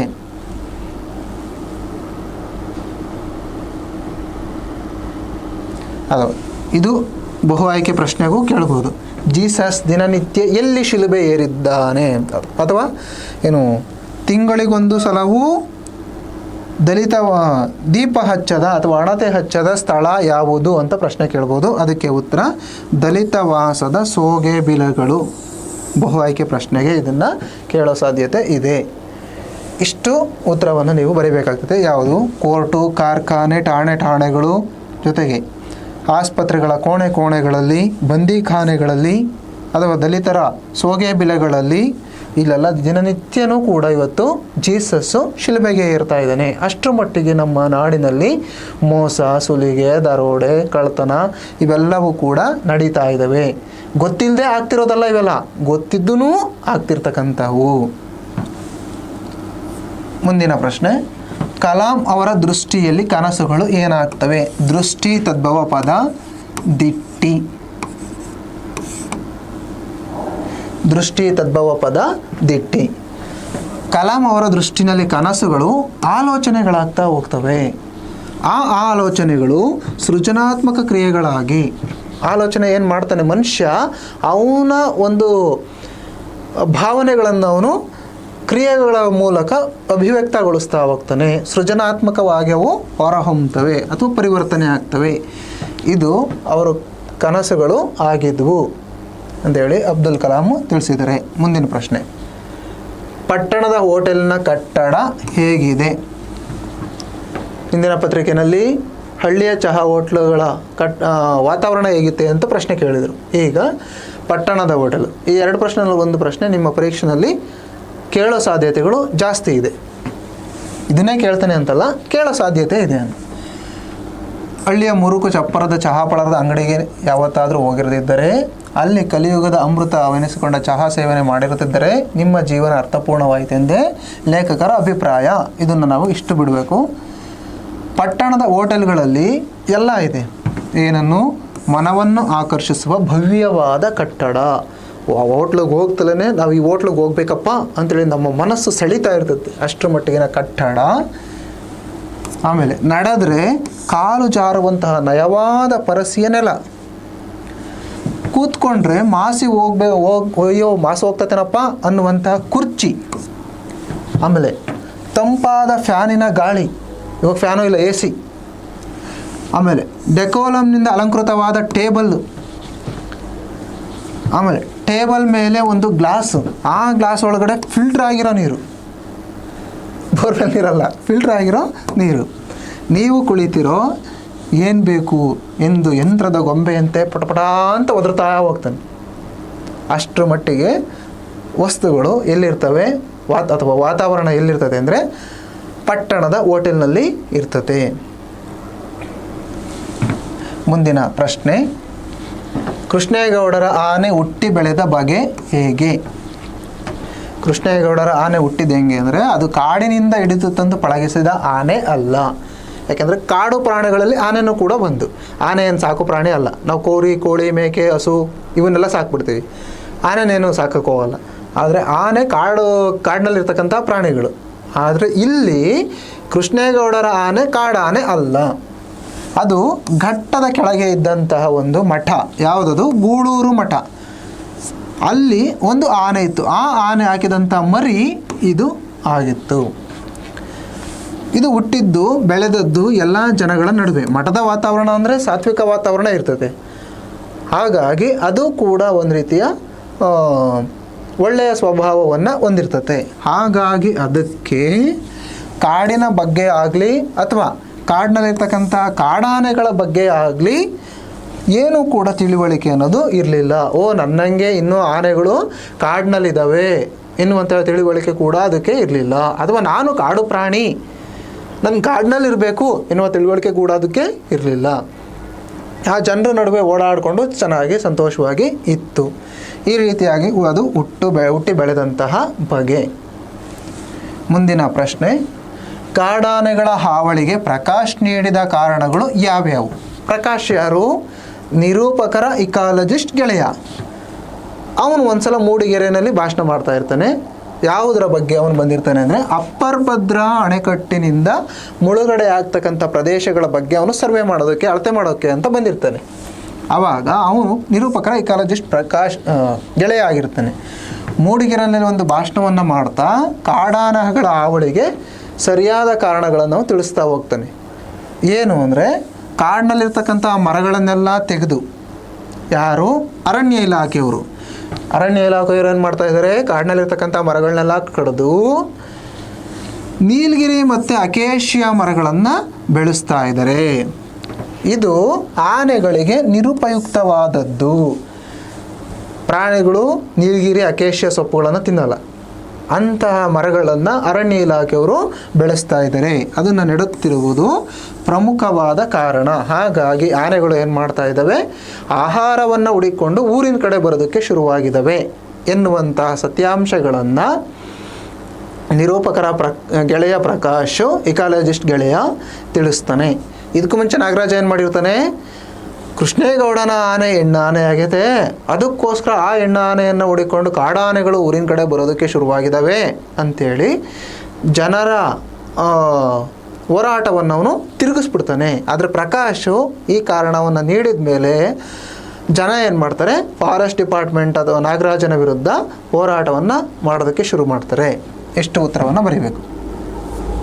ಮುಂದಿನ ಪ್ರಶ್ನೆ, ತನ್ನ ಕೆಲಸ ಅತ್ಯಂತ ಅಪಾಯಕಾರಿ ಎಂದು ದುರ್ಗಪ್ಪ ವಿವರಿಸಿದ್ದು ಹೇಗೆ? ದುರ್ಗಪ್ಪ ಯಾರು? ಎಲೆಕ್ಟ್ರಿಕ್ ಡಿಪಾರ್ಟ್ಮೆಂಟ್ ಅಥವಾ ವಿದ್ಯುತ್ ಡಿಪಾರ್ಟ್ಮೆಂಟ್. ಅವನು ಲೈನ್ಮೆನ್ ಆಗಿದ್ದ. ಲೈನ್ಮೆನ್ ಕೆಲಸಕ್ಕೆ ಸೇರಿದ ಮೇಲೆ ಪ್ರಾಣದ ಆಸೆ ಇಟ್ಕೊಂಡ್ರೆ ಆಗುತ್ತಾ ಸ್ವಾಮಿ? ಪ್ರಾಣ ತದ್ಭವ ಪದ ಹರಣ. ಪ್ರಾಣ ತದ್ಭವ ಪದ ಹರಣ. ಪ್ರಾಣದ ಮೇಲೆ ಆಸೆ ಇಟ್ಕೊಂಡ್ರೆ ಆಗ್ತದಾ? ನಮ್ಮ ಡಿಪಾರ್ಟ್ಮೆಂಟಿನ ಲೈನ್ ಮ್ಯಾನ್ಗಳು ಯಾರಾದರೂ ಇಲ್ಲಿವರೆಗೆ ಸಂಪೂರ್ಣ ಸರ್ವಿಸ್ ಮುಗಿಸಿ ರಿಟೈರ್ಡ್ ಆಗಿರೋದನ್ನು ನಾವು ನೋಡಿದ್ದೀರಾ? ಕರೆಂಟಿನ ಜೊತೆ ಕೆಲಸ ಅದು ತುಂಬ ಕಷ್ಟ. ಒಂದಲ್ಲ ಒಂದು ದಿನ ಸ್ವಲ್ಪ ಎಚ್ಚರ ತಪ್ಪಿದ್ರೂ ಸಾಕು, ಅಲ್ಲಿಗೆ ನಮ್ಮ ಸರ್ವೀಸು ಮುಗಿದಂಗೆ. ಅಂದರೆ ಸಂಪೂರ್ಣವಾಗಿ ಪ್ರಾಣ ಹೋಗುವಂತಹ ಅಪಾಯಕಾರಿ ಕೆಲಸ ಯಾವುದು ಅಂದರೆ ಈ ಕರೆಂಟ್ ಡಿಪಾರ್ಟ್ಮೆಂಟು ಲೈನ್ಮೆನ್ ಕೆಲಸ ಅಂತೇಳಿ ಅವನು ತಿಳಿಸ್ತಾನೆ ಎಂದು ತನ್ನ ಕೆಲಸ ಅತ್ಯಂತ ಅಪಾಯಕಾರಿ ಎಂದು ದುರ್ಗಪ್ಪ ವಿವರಿಸಿದ. ಇದನ್ನು ಬಹು ಆಯ್ಕೆಗೂ ಕೇಳಬಹುದು. ದುರ್ಗಪ್ಪ ಅಥವಾ ಅತ್ಯಂತ ಅಪಾಯಕಾರಿ ಕೆಲಸ ಯಾವುದು ಅಂದರೆ ಲೈನ್ಮೆನ್ ಕೆಲಸ. ಯಾಕೆಂದರೆ ಅಷ್ಟರ ಮಟ್ಟಿಗೆ ಅದು ಯಾವಾಗ ಪ್ರಾಣ ಹೋಗಬಹುದು ಅಂತ ಹೇಳೋದಕ್ಕೆ ಸಾಧ್ಯವಿಲ್ಲ. ಈ ರೀತಿಯಾದಂಥ ಉತ್ತರವನ್ನು ನಿರೂಪಕರಿಗೆ ಅವನು ಕೊಡ್ತಾ ಹೋಗ್ತಾನೆ. ಮುಂದಿನ ಪ್ರಶ್ನೆ, ನಾಯಿ ಕಚ್ಚಿದ್ದು ಎಲ್ಲಿ ಎಂದಾಗ ಜಬ್ಬಾರ್ ಇರಿಸು ಮುರಿಸಿನಿಂದ ಏನು ಹೇಳ್ದಾನೆ? ಯಾರು ಅವನು? ಜಬ್ಬಾರ್ಗೆ ಯಾಕೆ ನಾಯಿ ಕಚ್ಚುತ್ತದೆ? ಅವನು ಪೋಸ್ಟ್ ಮ್ಯಾನ್ ಆಗಿರ್ತಾನೆ. ಪೋಸ್ಟ್ ಮ್ಯಾನ್ ಜಬ್ಬಾರು ಎಲ್ಲ ಪೋಸ್ಟ್ ಬಾಕ್ಸ್ಗಳಿಂದ ಅವನು ಏನು ಮಾಡ್ತಿರ್ಬೇಕಾಗುತ್ತೆ? ಪೋಸ್ಟ್ ಕಾರ್ಡ್ಗಳನ್ನು ತೆಗೆದು ಪೋಸ್ಟ್ ಆಫೀಸಿಗೆ ಕೊಡಬೇಕಾಗಿರ್ತದೆ. ಪೋಸ್ಟ್ ಆಫೀಸ್ನಲ್ಲಿಂದ ಬಂದಿರತಕ್ಕಂಥವನ್ನ ಜನರಿಗೆ ವಿತರಣೆ ಮಾಡಬೇಕಾಗಿರ್ತದೆ. ಹಾಗಾಗಿ ಅವನು ಊರನ್ನು ಅಲಿಬೇಕಾಗಿರ್ತದೆ. ಊರೂರರು ಪ್ರತಿ ಒಂದು ಊರುಗಳಿಗೂ ಅವನೇನು ಎಷ್ಟು ಊರುಗಳು ಅವ ಪೋಸ್ಟ್ ಆಫೀಸಿಗೆ ಸೇರ್ತಾವೋ ಅಷ್ಟು ಊರುಗಳಿಗೆ ಅವನು ಹೋಗ್ಬೇಕಾಗಿರ್ತದೆ. ಆವಾಗ ಬೀದಿನೆಗಳ ಸಮಸ್ಯೆ ಇದೇ ಇರ್ತದೆ. ಹಾಗಾಗಿ ಅವನು ಹೇಳ್ತಾನೆ, ನಾಯಿ ಕಚ್ಚಿದ್ದು ಎಲ್ಲಿ ಎಂದಾಗ ಜಬ್ಬಾರ್ ಸ್ವಲ್ಪ ಇರ್ಸು ಮುರ್ಸಿನಿಂದ ಹೇಳ್ತಾನೆ, ಹೋಗ್ಲಿ ಬಿಡಿ ಸ್ವಾಮಿ, ಅದು ಬೀದಿಲಿ ತೋರ್ಸಂಗಿಲ್ಲ, ನನ್ನ ಮಗಂದು ಅಂಥ ಜಾಗದಲ್ಲಿ ಕಚ್ಚಿಬಿಟ್ಟೈತೆ, ಇವಾಗ ನಾನು ಪ್ಯಾಂಟ್ ಬಿಚ್ಚಬೇಕಾಗ್ತದೆ ಎಂದು ಸ್ವಲ್ಪ ದನಿ ತಗ್ಗಿಸಿ ಹೇಳ್ದ. ದನಿ ತತ್ಸಮ ಪದ ಧ್ವನಿ, ನಿಧಾನಕ್ಕೆ ಹೇಳ್ತಾನೆ. ಯಾಕೆಂದರೆ ನಾಯಿ ಅವನಿಗೇನು ಮುತ್ತು ಕೊಟ್ಟಿಲ್ಲ, ಅವನು ಎಲ್ಲ ಸಂತೋಷದಿಂದ ಹೇಳೋಕ್ಕೆ. ನಾಯಿ ಕಚ್ಚೈತಿ, ಅದಕ್ಕೋಸ್ಕರ ಅವನು ಇರ್ಸು ಮುರುಸಿನಿಂದ ಸ್ವಲ್ಪ ನಿಧಾನಕ್ಕೆ ಹೇಳ್ತಾನೆ. ಯಾಕಂದರೆ ಅಕ್ಕಪಕ್ಕದಾಗ ಯಾರ್ಯಾರು ಓಡಾಡ್ತಿರ್ತಾರೋ ಯಾಕೆ ಬೇಕು ಅಂತ ನಿಧಾನಕ್ಕೆ ಅವ್ರಿಗೆ ಕೇಳಿಸೋಂಗೆ ಮಾತ್ರ ಹೇಳ್ತಾನೆ. ಇಷ್ಟು ಉತ್ತರವನ್ನು ಬರಿಬೇಕು. ನಂತರದ ಪ್ರಶ್ನೆ ನಿಮಗೆ ಸಂದರ್ಭ ಸಹಿತ ವಿವರಿಸಿ ಪ್ರಶ್ನೆ. ಪದ್ಯ ಭಾಗದಿಂದ 2 ಪ್ರಶ್ನೆಗಳನ್ನು ಬರೀಬೇಕಾಗ್ತದೆ. ಎನ್ನವಲು ಮುನ್ನಾರು ನವೆದರುಂಟು. ನನ್ನಷ್ಟು ನೋವನ್ನು ಅನುಭವಿಸಿರ್ತಕ್ಕಂಥವ್ರು ಮುಂಚೆ ಯಾರಾದರೂ ಹುಟ್ಟಿದ್ರ? ಯಾರು ಹೇಳೋದು ಈ ಮಾತನ್ನು? ಕುಮಾರವ್ಯಾಸನು ರಚಿಸಿರ್ತಕ್ಕಂತಹ ಇನ್ನೂ ಹುಟ್ಟದೇ ಇರಲಿ ನಾರಿಯರೆನ್ನವಲು ಪದ್ಯ ಭಾಗದಿಂದ ಆಯ್ಕೆ ಮಾಡಿಕೊಳ್ಳಲಾಗಿದೆ. ಅಥವಾ ರೂಪಕ ಸಾಮ್ರಾಜ್ಯ ಚಕ್ರವರ್ತಿ ಎನಿಸಿರುವ ಕುಮಾರವ್ಯಾಸನು ರಚಿಸಿದ ಇನ್ನೂ ಹುಟ್ಟದೇ ಇರಲಿ ನಾರಿಯರೆನ್ನವಲು ಪದ್ಯ ಭಾಗದಿಂದ ಆಯ್ಕೆ ಮಾಡಿಕೊಳ್ಳಲಾಗಿದೆ. ಆ ರೀತಿಯಾಗಾದರೂ ಬರೀಬೋದು. ರೂಪಕ ಸಾಮ್ರಾಜ್ಯ ಚಕ್ರವರ್ತಿ ಯಾರು ಅಂದರೆ ಕುಮಾರವ್ಯಾಸ. ಅವನು ಬರೆದಿರೋ ಕೃತಿ ಯಾವುದು? ಗದುಗಿನ ಭಾರತ ಅಥವಾ ಕುಮಾರವ್ಯಾಸ ಭಾರತ ಅಥವಾ ಕರ್ನಾಟಕ ಭಾರತ ಕಥಾಮಂಜರಿ. ಇದರಲ್ಲಿ ಇಷ್ಟು ಕೂಡ ಅದೇ ಕೃತಿಗಿರ್ತಕ್ಕಂಥ ಹೆಸರು. ಯಾವಾಗ ಈ ಮಾತನ್ನು ದ್ರೌಪದಿ ತನ್ನಲ್ಲಿ ತಾನು ಹೇಳ್ಕೊಳ್ತಾನೆ. ವಿರಾಟ ರಾಜನ ಆಸ್ಥಾನದಲ್ಲಿ ಪಾಂಡವರು ಅಜ್ಞಾತವಾಸವನ್ನು ಅನುಭವಿಸ್ತಾ ಇರ್ತಾರೆ. ಧರ್ಮರಾಯ ಮಂತ್ರಿಯಾಗಿರ್ತಾನೆ, ಭೀಮ ಅಡುಗೆ ಭಟನಾಗಿರ್ತಾನೆ, ನಕುಲ ಸಹದೇವರು ಕುದುರೆಗಳನ್ನು ನೋಡ್ಕೊಳ್ತಾ ಇರ್ತಾರೆ, ಅರ್ಜುನ ಬೃಹನ್ನಳೆಯಾಗಿರ್ತಾನೆ, ಇನ್ನೊಂದು ಉಳಿದಿರ್ತಕ್ಕಂಥವಳು ದ್ರೌಪದಿ. ಇವಳು ಆ ವಿರಾಟ ರಾಜನ ರಾಣಿ ಸುದೇಶ್ನೆ ಅಂತ ಇರ್ತಾನೆ. ಆ ಸುದೇಶ್ನೆಯ ಸೇವಕಿಯಾಗಿ ಕೆಲಸ ಮಾಡಬೇಕಾಗಿರ್ತದೆ. ಅದು ಸೈರಂಧ್ರಿ ಎನ್ನುವಂತಹ ಹೆಸರಿನಲ್ಲಿ, ಸೈರಂಧ್ರಿ ಎನ್ನುವ ಹೆಸರಿನಲ್ಲಿ ಅವಳು ಸೇವಕಿಯಾಗಿರ್ತಾಳೆ. ಆ ಸುದೇಶ್ನೆಯ ತಮ್ಮ ಒಬ್ಬ ಇರ್ತಾನೆ, ಯಾರು? ಕೀಚಕ. ಅವನೇನು ಮಾಡ್ತಿರ್ತಾನೆ? ದ್ರೌಪದಿಯ ಸೌಂದರ್ಯವನ್ನು ಇಷ್ಟಪಟ್ಟು ಅವಳಿಗೆ ತೊಂದರೆಯನ್ನು ಕೊಡೋದಕ್ಕೆ ಶುರು ಮಾಡ್ತಾನೆ. ಆವಾಗ ಪಾಂಡವರ ಅಜ್ಞಾತವಾಸದ ಅವಧಿಯಲ್ಲಿ ಸೈರಂಧ್ರಿ ವೇಷದಲ್ಲಿದ್ದಂತಹ ದ್ರೌಪದಿಯನ್ನು ಕಂಡ ಆಸಬುರುಕನಾದ ಕೀಚಕನು ದ್ರೌಪದಿಯ ಬೆನ್ನು ಹತ್ತುತ್ತಾನೆ. ಅವನ ಉಪಟಳವನ್ನು ಕುರಿತಂತೆ ತೊಂದರೆ ದೂರಿಕೊಂಡರೂ ವಿರಾಟ ರಾಜನು ತಲೆ ಕೆಡಿಸ್ಕೊಳಲ್ಲ, ಸುದೇಶ್ನೆಯೂ ಅವಳ ಬಗ್ಗೆ ಅಷ್ಟೊಂದು ಕನಿಕರವನ್ನು ಕರುಣೆಯನ್ನು ತೋರಿಸಲ್ಲ, ಇನ್ನು ಸರಿಯಾಗಿ ಸ್ಪಂದಿಸಲ್ಲ. ಅದಕ್ಕೋಸ್ಕರ ಅವಳೇನು ಮಾಡ್ತಾಳೆ? ಈಗಿರಬೇಕಾದ್ರೆ ತನ್ನ ಅಸಹಾಯಕ ಸ್ಥಿತಿಗೆ ವ್ಯತಿಸುವಂತಹ ದ್ರೌಪದಿಯ ತನ್ನೊಳಗೆ ಈ ಮಾತನ್ನು ಹೇಳ್ಕೊಳ್ತಾಳೆ. ದ್ರೌಪದಿಯಂತಹ ಸಂಕಷ್ಟಕ್ಕೆ ಒಳಗಾದವರು ಹೆಣ್ಣು ಈ ಪ್ರಪಂಚದಲ್ಲಿ ಮತ್ತೊಬ್ಬರಿಲ್ವೇನೋ, ನಾನೇ ಈ ನೋವುಗಳನ್ನೆಲ್ಲ ಅನುಭವಿಸ್ತಿದ್ದೀನೋ ಎಂಬುದನ್ನು ಆಕೆಯ ಮಾತಿನಲ್ಲಿ ನಾವು ಕಾಣಿಸ್ಬೋದು. ಇಲ್ಲಿ ಒಂದು ಪುರುಷ ಪ್ರಧಾನ ಸಮಾಜದಲ್ಲಿ ಒಂದು ಹೆಣ್ಣು ಅನುಭವಿಸ್ತಿರ್ತಕ್ಕಂಥ ನೋವುಗಳು ದ್ರೌಪದಿಯ ಮೂಲಕ ಕುಮಾರವ್ಯಾಸ ಇಲ್ಲಿ ವ್ಯಕ್ತಪಡಿಸಿದ್ದಾನೆ. ಇಷ್ಟು ಸ್ವಾರಸ್ಯವನ್ನು ನೀವು ಬರಿಬೇಕಾಗ್ತದೆ. ಮುಂದಿನ ಪ್ರಶ್ನೆ, ಜ್ಯೋತಿ ನಿನ್ಯಾರ ಓಲಾರ. ಜ್ಯೋತಿ ದೀಪ ಹಣತೆ. ಈ ಸಾಲನ್ನು ಹಬ್ಬಲಿ ಅವರ ರಸಬಳ್ಳಿ ಎಂಬ ಜಾನಪದ ಗೀತೆಯಿಂದ ಆಯ್ಕೆ ಮಾಡಿಕೊಳ್ಳಲಾಗಿದೆ. ತನ್ನ ತಾಯಿಗೆ ಸರಿಸಮಾನವಾಗಿ ಯಾರನ್ನೂ ಹೋಲಿಸಲು ಆಗುವುದಿಲ್ಲ, ಆಕೆಯೇ ಸರ್ವಶ್ರೇಷ್ಠ ಎನ್ನುವಂಥ ಒಂದು ಸಂದರ್ಭ ಇದಾಗಿದೆ. ಒಬ್ಬ ಹೆಣ್ಣು ಮಗಳು ತನ್ನ ತಾಯಿಯ ಬಗ್ಗೆ ಹೇಳ್ತಿರ್ತಕ್ಕಂತಹ ಮಾತು.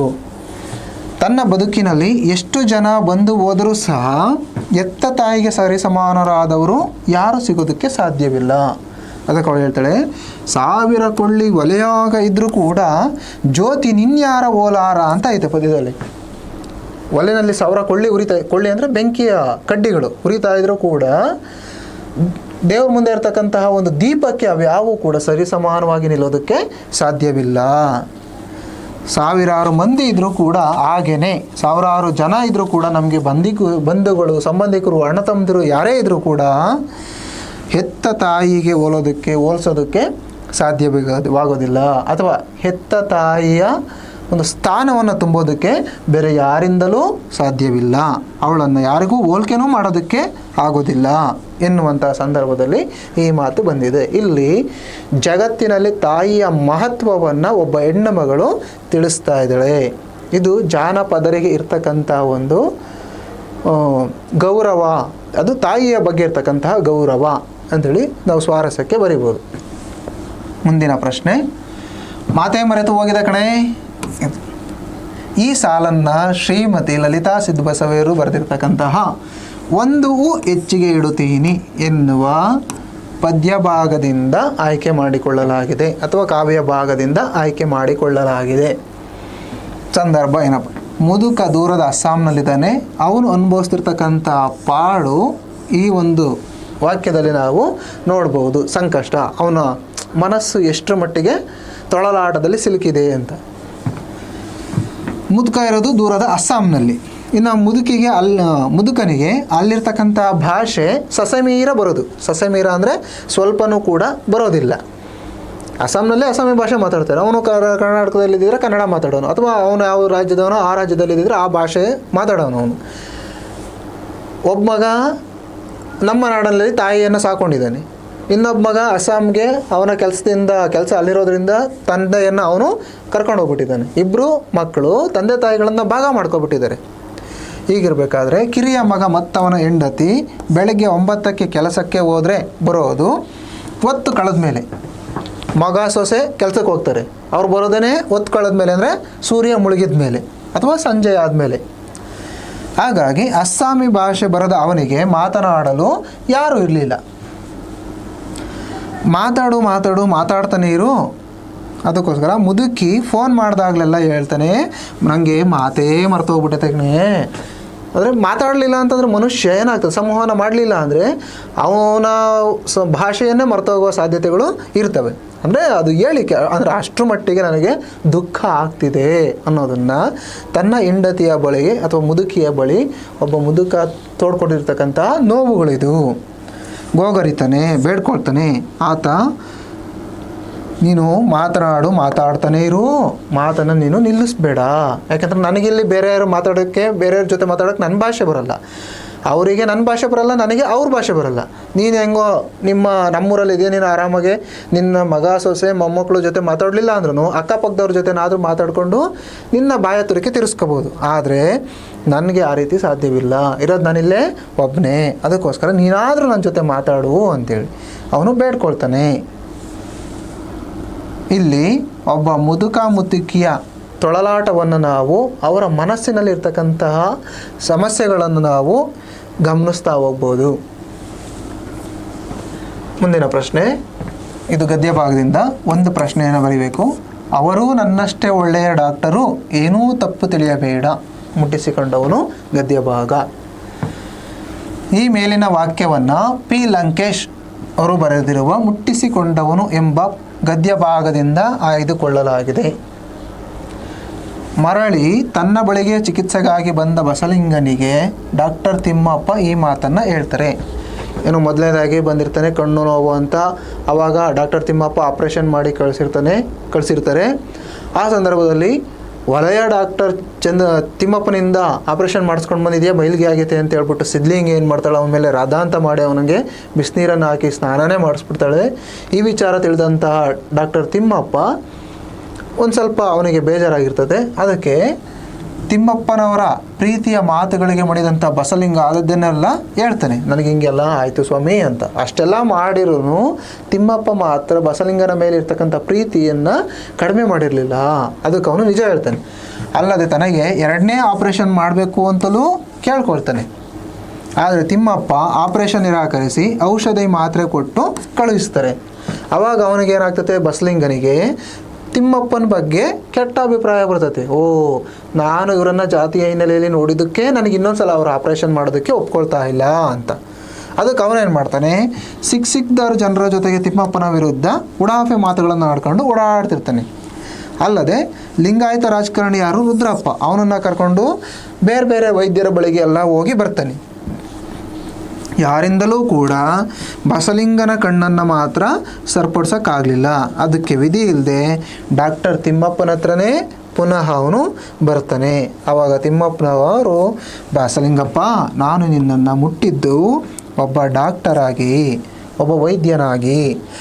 ನಾನು ನಿನ್ನನ್ನು ಮುಟ್ಟಿದ್ದು ಒಬ್ಬ ವೈದ್ಯನಾಗಿ ಹೊರತು ಇದನ್ನು ನೀನು ಬೇರೆ ರೀತಿ ಕಲ್ಪಿಸ್ಕೋಬೇಡ, ಜಾತಿಯ ಹಿನ್ನೆಲೆಯಲ್ಲಿ ನೀನು ಯಾಕೆ ನೋಡ್ತೀಯಾ ಎಂದು ಹೇಳುತ್ತಾ ಅವಾಗ ಏನು ಮಾಡ್ತಾರೆ, ಆಯ್ತಪ್ಪ, ನಿನಗೆ ನಾನು ಮುಟ್ಟಿದ್ರೆ ನಿನಗೆ ಜಾತಿಯ ಅಡ್ಡ ಬರ್ತದಲ್ವಾ, ಅದಕ್ಕೋಸ್ಕರ ನೀನು ಡಾಕ್ಟರ್ ಚಂದ್ರಪ್ಪನ ಹತ್ರ ಹೋಗು, ಅವರು ಕೂಡ ನನ್ನಷ್ಟೇ ತುಂಬ ಒಳ್ಳೆಯ ಪ್ರಾಮಾಣಿಕ ಡಾಕ್ಟರು, ಅವರು ನಿನಗೆ ಚಿಕಿತ್ಸೆ ಕೊಡ್ಬೋದು ಅಂಥೇಳಿ ಹೇಳುವಂತಹ ಸಂದರ್ಭ ಇದು.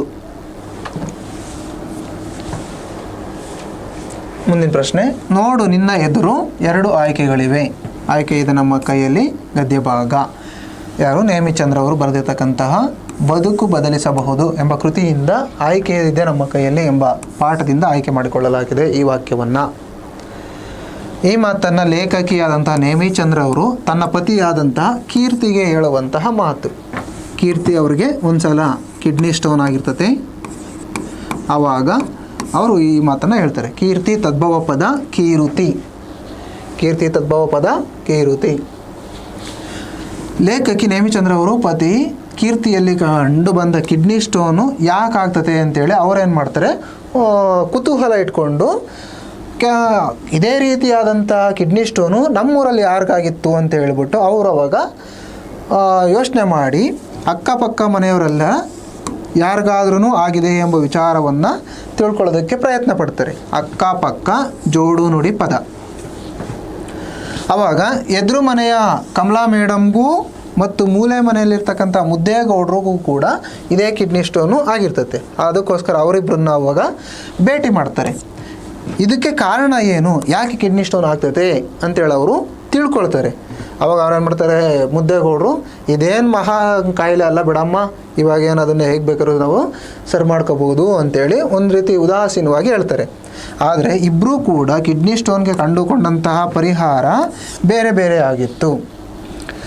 ನಂತರ ಕೀರ್ತಿಯ ಬಳಿ ಬಂದು ಅವರು ಇಬ್ಬರ ವಿಷಯವನ್ನು ತಿಳಿಸುವ ಸಂದರ್ಭದಲ್ಲಿ ಈ ಮಾತನ್ನು ಹೇಳ್ತಾರೆ, ನೋಡಪ್ಪ, ನೀನು ಮೂಲೆ ಮನೆ ಮುದ್ದೇಗೌಡ್ರ ಥರ ಆಪ್ರೇಷನ್ ಮಾಡಿಸ್ಕೊಳ್ತೀಯೋ ಅಥವಾ ಕಮಲಾ ಮೇಡಮ್ ಥರ ಚೆನ್ನಾಗಿ ನೀರು ಕುಡಿದು ನಿನ್ನ ಕಿಡ್ನಿ ಸ್ಟೋನನ್ನು ಸರಿಪಡಿಸ್ಕೊಳ್ತೀಯೋ, ಈ 2 ಆಯ್ಕೆಗಳು ನಿನ್ನ ಕೈಯಲ್ಲಿ ಬಿಟ್ಟಿದ್ದಾವೆ ನೋಡು ಅಂಥೇಳಿ ತನ್ನ ಪತಿಯಾದಂಥ ಕೀರ್ತಿ ಅವರಿಗೆ ತಿಳಿಸುವಂತಹ ಸಂದರ್ಭ ಇದು.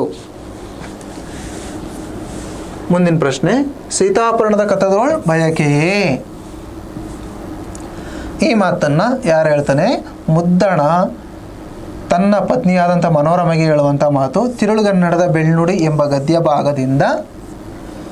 ಭಾಗದಿಂದ ಈ ಮಾತನ್ನು ಆಯ್ಕೆ ಮಾಡಿಕೊಳ್ಳಲಾಗಿದೆ.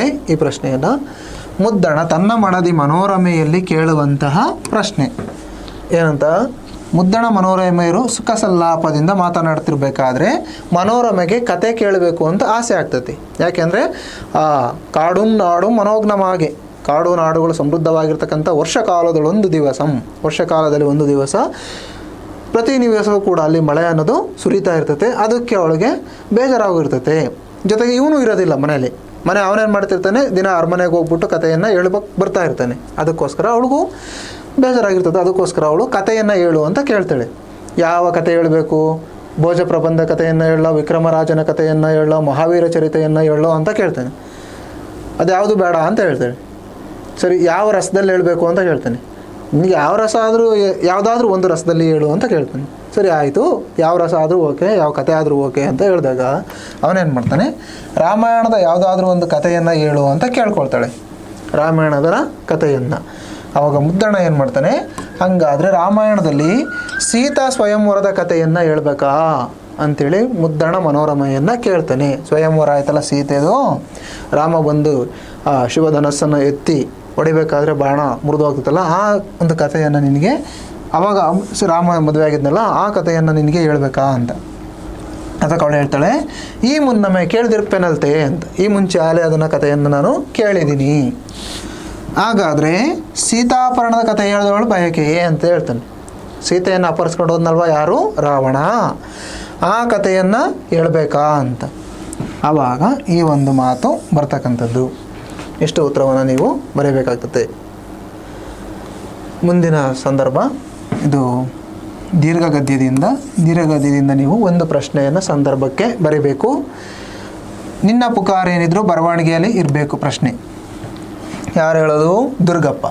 ಈ ವಾಕ್ಯವನ್ನು ಕೆ ಪೂರ್ಣಚಂದ್ರ ತೇಜಸ್ವಿಯವರು ರಚಿಸಿದ ಕಿರಗೂರಿನ ಗಯ್ಯಾಳಿಗಳು ಎನ್ನುವ ಕೃತಿಯಿಂದ ಆಯ್ದುಕೊಂಡ ಕೃಷ್ಣೇಗೌಡನ ಆನೆ ಎಂಬ ನೀಳ್ಗತೆಯಿಂದ ಅಥವಾ ದೀರ್ಘಗದ್ಯದಿಂದ ಆರಿಸಿಕೊಳ್ಳಲಾಗಿದೆ. ಈ ಮಾತನ್ನು ನಾಗರಾಜ ದುರ್ಗಪ್ಪನಲ್ಲಿ ಹೇಳ್ತಾನೆ. ಯಾಕೆಂದರೆ ದುರ್ಗಪ್ಪ ಕೊಡ್ಲಿ ತಗೊಂಡು ಲೇಖಕರಿಂದ ಕೊಡ್ಲಿಯನ್ನು ಇಸ್ಕೊಂಡು ಹೋಗ್ಬಿಟ್ಟು ಅವನು ಮರದ ಕೊಂಬೆಯನ್ನು ಕಡಿದಿರ್ತಾನೆ. ಅದಕ್ಕೆ ನಾಗರಾಜ ಏನು ಮಾಡ್ತಾನೆ, ದುರ್ಗಪ್ಪ ಮತ್ತು ಕೊಡ್ಲಿ ಇಬ್ಬರನ್ನು ತೆಗೆದುಕೊಂಡು ಹೋಗಿ ಅವನ ಫಾರೆಸ್ಟ್ ಡಿಪಾರ್ಟ್ಮೆಂಟಲ್ಲಿ ಇಟ್ಕೊಂಡಿರ್ತಾನೆ. ಅವಾಗ ಮರ ಕಡಿಯುತ್ತಿದ್ದ ಆರೋಪದ ಮೇಲೆ ದುರ್ಗಪ್ಪನನ್ನು ಲಾಕಪ್ಪಿಗೆ ಹಾಕಿಸುವನೆಂದು ನಾಗರಾಜ ಹೇಳಿದಾಗ ಅವಾಗ ಅವನು ಹೇಳ್ತಾನೆ, ನಿನ್ನನ್ನು ಲಾಕಪ್ಸ್ಗೆ ಹಾಕ್ತೀನಿ ಅಂತ. ಅದಕ್ಕೆ ಅವ ದುರ್ಗಪ್ಪ ಹೇಳ್ತಾನೆ, ನಾನು ಮರವನ್ನು ಕಡ್ದಿಲ್ಲ, ಕೃಷ್ಣೇಗೌಡರ ಆನೆ ಮುರಿದು ಬೀಳಿಸಿತ್ತು, ಅದನ್ನು ನಾನು ಕಡ್ದಾಕೋಕೆ ಹೋಗಿದ್ದೆ ಅಷ್ಟೇ ಅಂಥೇಳಿ ಪದೇ ಪದೇ ಈ ಮಾತನ್ನು ಪುನರಾವರ್ತನೆ ಮಾಡ್ತಾನೆ. ಲೇಖಕರು ಹೋಗಿ ಕೇಳಿದಾಗ ಅವನು ಹೇಳಿದ್ದನ್ನೇ ಮತ್ತೆ ಮತ್ತೆ ಹೇಳೋದನ್ನು ನೋಡ್ಬಿಟ್ಟು ನಾಗರಾಜ, ಹಂಗಂತ ಹೇಳಿಕೆ ಬರ್ಕೊಡು, ನೀನು ಬರವಣಿಗೆನ ಬರ್ಕೊಡು, ಕಂಪ್ಲೇಂಟ್ ಕೊಡು, ಆವಾಗ ನಾನು ಆನೆಯನ್ನು ತಂದು ಕಟ್ಟಾಕ್ಬಿಡ್ತೀನಿ. ಈ ಅಂಬಾಸಿಡರ್ ಕಾರಣಗಳನ್ನು ಹೆಂಗೆ ಇಲ್ಲಿ ನಾನು ಇಟ್ಕೊಂಡಿದ್ದೇನೋ ಸೀಸ್ ಮಾಡಿ ಹಾಗೆಯೇ ಆನೆಯನ್ನು ಕೂಡ ಹಿಡಿದು ತಂದು ಕಟ್ಟಾಕ್ತೀನಿ ಅಂಥೇಳಿ ದುರ್ಗಪ್ಪನ ಮೇಲೆ ಅವನು ರೇಗ್ತಾನೆ. ಆ ಸಂದರ್ಭವನ್ನು ನೀವು ಉತ್ತರವಾಗಿ ಬರೀಬೇಕು. ನಿನ್ನ ಪುಕಾರ ಏನಿದ್ರು, ನಿನ್ನ ದೂರು ಏನಿದ್ರು ಬರವಣಿಗೆಯಲ್ಲಿ ಬರ್ಕೊಡು. ನೀನು ಬಾಯಿ ಮಾತಿನಲ್ಲಿ ಹೇಳಿದ್ರೆ ನಾವು ಅಕ್ಷರ ತಗೊಳ್ಳಲ್ಲ ಅಂತ. ಕಂಬದ ಮೇಲೆ ಯಾಕೋ ಕೈಲಾಸ ಕಂಡ ಹಾಗೆ ಇದೆಯಲ್ಲ ಮುಂದಿನ ಪ್ರಶ್ನೆ. ಇದು ಅಷ್ಟೇ ಆಯ್ಕೆ. ಪೂರ್ಣಚಂದ್ರ ತೇಜಸ್ವಿ ಅವರು ಬರೆದಿರೋ ಕಿರಗೂರಿನ ಗಯ್ಯಾಳಿಗಳು ಕೃತಿಯಿಂದ ಆಯ್ದುಕೊಂಡ ಕೃಷ್ಣೇಗೌಡರ ಆನೆ ಎಂಬ ದೀರ್ಘಗದ್ಯದಿಂದ ಆಯ್ದುಕೊಳ್ಳಲಾಗಿದೆ. ಈ ಮಾತನ್ನು ಲೈನ್ಮೆನ್ ಶಂಕರಪ್ಪ ಜೂನಿಯರ್ ಇಂಜಿನಿಯರ್ ಆದಂಥ ರಮೇಶ್ ಬಾಬುಗೆ ತಿಳಿಸುವಂತಹ ಮಾತು. ಒಂದು ಸಲ ಏನಾಗಿರ್ತದೆ, ನುಗ್ಗೇಹಳ್ಳಿನಲ್ಲಿರ್ತಕ್ಕಂಥ ರಾಮೇಗೌಡರ ಟೆಲಿಫೋನು ಗೊರ ಅಂದಿರ್ತೈತಿ. ಅದಕ್ಕೋಸ್ಕರ ಟೆಲಿಫೋನ್ ಲೈನು ಸರಿ ಮಾಡಲು ಅದಕ್ಕೋಸ್ಕರ ಅವನೇನು ಮಾಡ್ತಾನೆ, ರಮೇಶ್ ಬಾಬು ಜೂನಿಯರ್ ಇಂಜಿನಿಯರ್ ರಮೇಶ್ ಬಾಬುಗೆ ಬಂದು ಜಗಳ ಆಡ್ತಾನೆ. ಆವಾಗ ಟೆಲಿಫೋನ್ ಲೈನ್ ಸರಿ ಮಾಡೋದಕ್ಕೆ ಅಂತ ರಮೇಶ್ ಬಾಬು ಶಂಕರಪ್ಪನ ಕಳಿಸ್ತಾನೆ. ತಿಪ್ಪಣ್ಣನನ್ನು ಮುಂಚೆ ಕಳಿಸಿರ್ತಾನೆ. ಆ ಸುದ್ದಿ ವಾಪಸ್ ಬರೋದಿಲ್ಲ. ಅವನು ತಿಪ್ಪಣ್ಣ ಓದೋವಂಥವನು ವಾಪಸ್ ಬರಲ್ಲ. ರಮೇಶ್ ಬಾಬು ತಿಪ್ಪಣ್ಣನ ಸೋಮಾರಿತನವನ್ನು ಶಪಿಸ್ತಾ ಬೈಕೊಳ್ತಾನ.